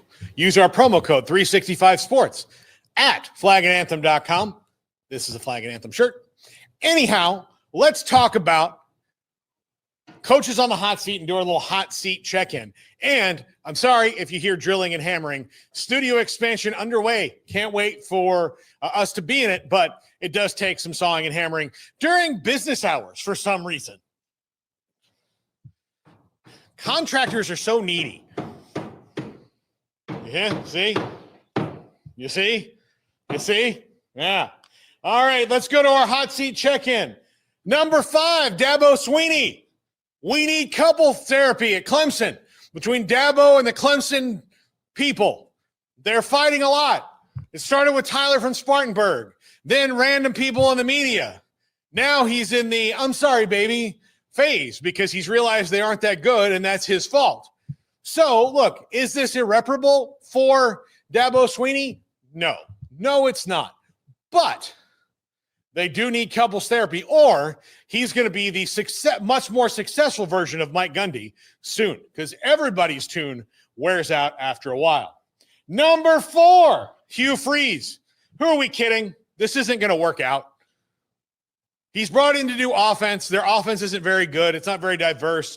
He has 2 stud wide receivers that he can't figure out ways to get the ball to. Jackson Arnold is pretty much the same guy he was at Oklahoma. Their offensive line struggled for the last 2 weeks. The play calling structure of having apparently like 3 different guys involved in the play calling, depending on the down or whatever he's talking about, who knows? But who are we kidding with Hugh Freeze and Auburn? It's not going to end well, more than likely, the way it's going. Number 3, Mark Stoops. Quite frankly, I'm as shocked as you are. I'm sure he's surprised given the way things are going. They can't do anything at Kentucky sustainably with football. And look, he's done a great job of putting the program back on the map and showing people that you can win games in the SEC at Kentucky. But over the last couple of years, he's fallen behind. Everybody's kind of figured him out. In the battle for quarterbacks, he's kind of been up and down. We'll see Cutter Boley and how he does for the rest of the year. But when you roll into the year with Zach Calzada, who's in his 7th year or whatever, that's usually not a good sign. Expect to see them maybe go hard after John Sumrall for Tulane when Mark Stoops, if he is, in fact, let go. Number 2, Luke Fickell. He's in an interesting spot. $25 million buyout. But Wisconsin has not been good, and his predecessor was fired for way less. So what happens to Luke Fickell, who's had a lot of success and could go find another place and be successful again? But it hasn't worked out at Wisconsin. So right now you can say, go ahead and pay me that buyout, and I'll go coach somewhere else. But it's going to be a standoff for a little while because they don't know what they're going to do. And finally, number 1, Billy Napier. Just let me go. Let me go. I'm dying. That is the coaching career of Florida at Billy Napier. It is on its deathbed. They have to turn off life support and let it go and move on at Florida. It is not working out. It is not going to miraculously work out. He had the opportunity to change some things. He didn't really. DJ Lagway's hardly practiced this year because of injuries. He looks rusty. He's developmentally stuck and maybe even regressed. You cannot have a guy that talented and get them stuck and regressed, even if they have been injured. They have to move forward. Florida is going to be the biggest job that's open this year, and I expect that to happen fairly soon. That's going to do it for us. It's time for sprinkles. All right. So what do we start here first? Wheel. Because we have a super chat. We're going to get to that at some point. The wheel of, here we go, of discussion topics. Okay. So the best stadium food you've ever had. It's favorite sports announcer. Favorite sports You moved announcer. it. I didn't move it. Favorite sports announcer. And or play call. I know who mine is, but go ahead. Well, we're here to tell our answers, so go for we're it. a college football core show at Keith Jackson. That would be hard for me to ever, as many good ones as we've had. Keith Jackson was, again, maybe the age I am and growing up, but he was just the best I've ever heard. Well, quit being insecure about your age and all that, because my answer is Keith Jackson. You're worried about, I don't know. No, because a lot of people Keith Jackson. Yeah, it's Keith Jackson. So, for me, that's Alabama and Oklahoma. I hear that in my head when I think of my memories of college football at its earliest, and I just thought he carried himself really well. He was good to have at a time where he didn't have to be hot take guy. Yes, like so many guys try to be now. He was just an announcer that was a pro that was there and had a great voice and set the scene and made it feel like you were watching college football and something special. When you heard his voice, it was the biggest game. It was a big game. It was a big game when you heard Keith Jackson. So mine is Keith Jackson. I mean, I also then hear Brent Musburger in my head when I think of like early days. He was fantastic. Yep. Keith Jackson is the voice of college football to me. Paul? Yeah, I'm gonna make it clean sweep here. Wow. It was key. Like I was thinking that you were gonna say because of my age. I thought you were gonna say Howard Cosell. If it was overall a guy that did everything, all sports and everything, that's who I grew up watching and why I wanted to become a sportscaster. But Keith Jackson was funny. He was like. I always think of there's two calls that resonate in my head or two things he said. Wasn't even calls.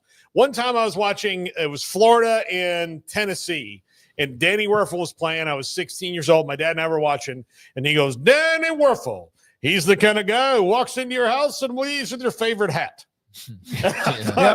All right, that's something. But the best one was Georgia and Alabama, and this one was when I was very young, so I only saw the highlight. It was like 1982 or 81, like when Herschel Walker was there that year, and he's like, Georgia and Alabama, live from between the hedges. If you are of the Southern persuasion, this is what you call 3 whoopies and a hot damn. Yeah, he could do that, and he didn't do it for clicks and views because there were none. Yeah. By the way, there was a Musburger mentioned, Paxton, Kim Coulter, Jim Nance, Alan Makeda. Whoa, Nelly. That was another one of those Keith Jacksons. Jack Dale, former Texas Tech broadcaster, and others. Vern Lundquist, also Chris Schenkel, Bill Fleming. Yeah. Okay. All right? So now, trivia questions. During his career, Vince Coleman, who could fly, once stole this many bases in a row without ever being caught setting a Major League Baseball record. I like to look at the emojis or whatever that might give a clue. 35 is red hot. They don't now because he knows they give a clue. Yeah, he made that mistake and we told him. We gave up our 50. Look, he's got a rocket ship. Yeah, he's got the baseball card also that takes up the whole space. So it as opposed to maybe up towards the top. So he could run. He had Off the top of my head, I believe there were one year he had 118 stolen bases, and I don't know if that broke the record, but that sticks in my mind, and I can't remember yesterday. Yeah, I want to say it's 50 because I remember that 118 year was fantastic. Yeah. So I also remember. Craig, what do you think? He threw a firecracker at the fans one time. You remember that? No, I don't. Yeah, Today's date. Yes, thank you. Yeah, make a choice, guys. I'll go 50. Yeah, 50. 50. Boom. There you go. Yeah, there we go. Vince Coleman could flat out run. All right. Thank you very It's much. about all he could do, really. Remember, you had Maury Wills and then Ricky Henderson, and then eventually and Vince Coleman was right there with Ricky, and Ricky played forever. 1941, this college football coach invented the penalty flag to signal infractions in football, which this year, Paxton mentioned this yesterday in the officiating been a little bit shaky at times in big moments. He doesn't like officials anyway. I'm afraid to let him around. I have never heard, and I'm sorry, of Dwight Dykey or Dyke Beatty. Then it's probably him. It's probably It's Dwight probably him. Beatty. We've heard of the other ones. Craig? I have no earthly idea. I don't know the guys' age brackets well enough to know in 1941 if one of them would be more likely or not. Pop Warner and Amos Alonzo Stagg would have been at least at the end of their careers in 1941. Think about those three names, though. Brockney, Stagg, and Warner. You got it, Craig. I'll let you do this one because Paul picked the last one. Okay. Man, I don't know. Dyke. Yeah, Dyke Beatty seems like he is the. It's not even a real name, I bet. But let's go. 13-year-olds are laughing their ass off. Yeah. All right. Okay. He seems like the odd name out, so I'll just roll with that. But I also know that could be like the most obvious thing is like, oh, they'll never guess him, or they will guess him because it's the obvious name. But is he obvious to Andrew? I don't know. Dwight Beatty's parents or kids are like, hey, you guys are being disrespectful. What do we have? Grandkids. You're right. Well, there you go. It's so obvious. Invented the penalty flag because he was frustrated with officials using horns and whistles to signal the penalties. Could you imagine a horn? Yeah. Yeah, that would be nuts. All right. Thank you. Very good stuff, Andrew. Hold on. His wife, Irma. Well, that's an age deal right there. Sewed the first flag from an old Halloween costume and a bed sheet weighted with fishing sinkers. And it was first used on October 17, 1941 against OKC University at Rayen Stadium. So, yeah, the more you know. Cool. I didn't know that. But, yeah, you kind of had to do what you could and make what you could because you were inventing it. Yeah. So, I don't know how it ultimately became yellow and with little rocks in it to let it land. Man, some of those officials can throw that thing, and if it gets inside a face mask, can hurt you a little bit. That's good. I love that question. Well done, Andrew's Andrew. Pissed. I think we've won 3 of the last 4. I can picture my grandparents going like, hey, we're going to play dominoes at Irma and Dax. Yeah. Thank you, Andrew, for the quiz. I love this part. Okay, here are the poll questions and results.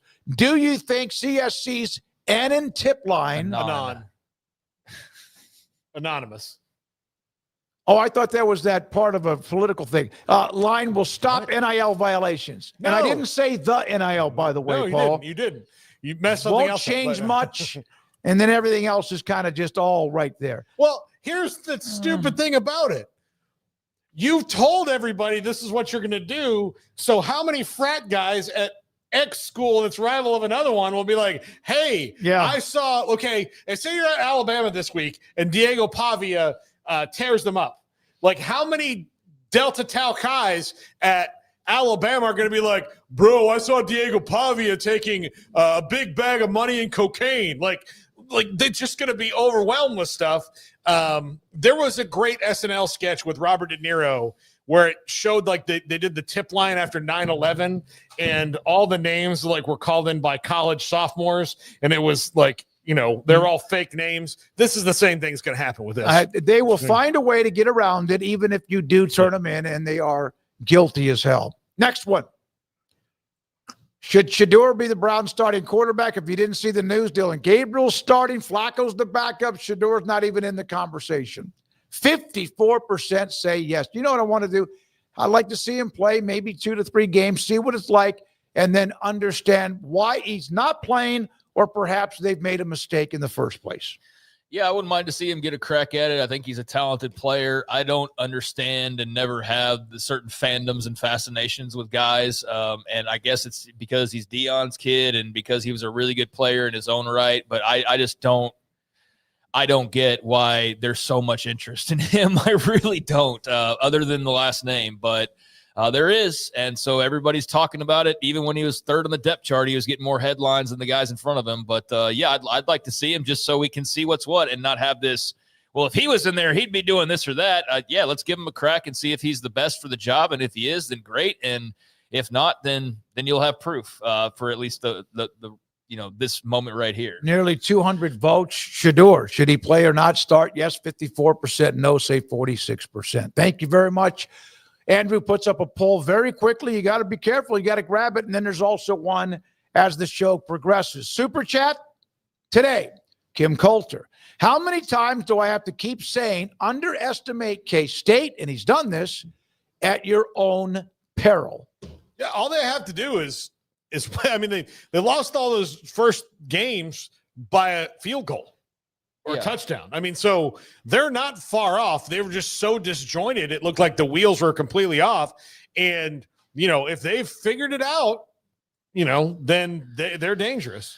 Yeah, I'm not underestimating them at all. I could see them very much walking into Waco and getting a win this weekend based on what we've seen from both teams. So, yeah, I'm definitely not. I don't think they're a Big 12 contender. I feel fine saying that I don't think they're in that class, but I think they could cause a lot of chaos for those that are and definitely create some disruption in the race in the weeks to come. So, yeah, not putting anything past them. I just don't think we'll see them in Arlington is a fair bet that I would take this very moment and feel strongly about. But can they create some noise elsewhere? Yeah, absolutely. They have this a way of how they play, and it's very fundamentally strong, and we haven't seen that enough. Maybe they will be able to turn that around. I want to apologize to Lou Brock, Tim Raines for not bringing them up on some of the all-time great stolen base leaders, and Vince Coleman's high was 110. Well, Lou Brock's dead, so he probably didn't notice. Yeah, Henderson, Brock, Ty Cobb, Tim Raines, Vince Coleman, etc., and down the list.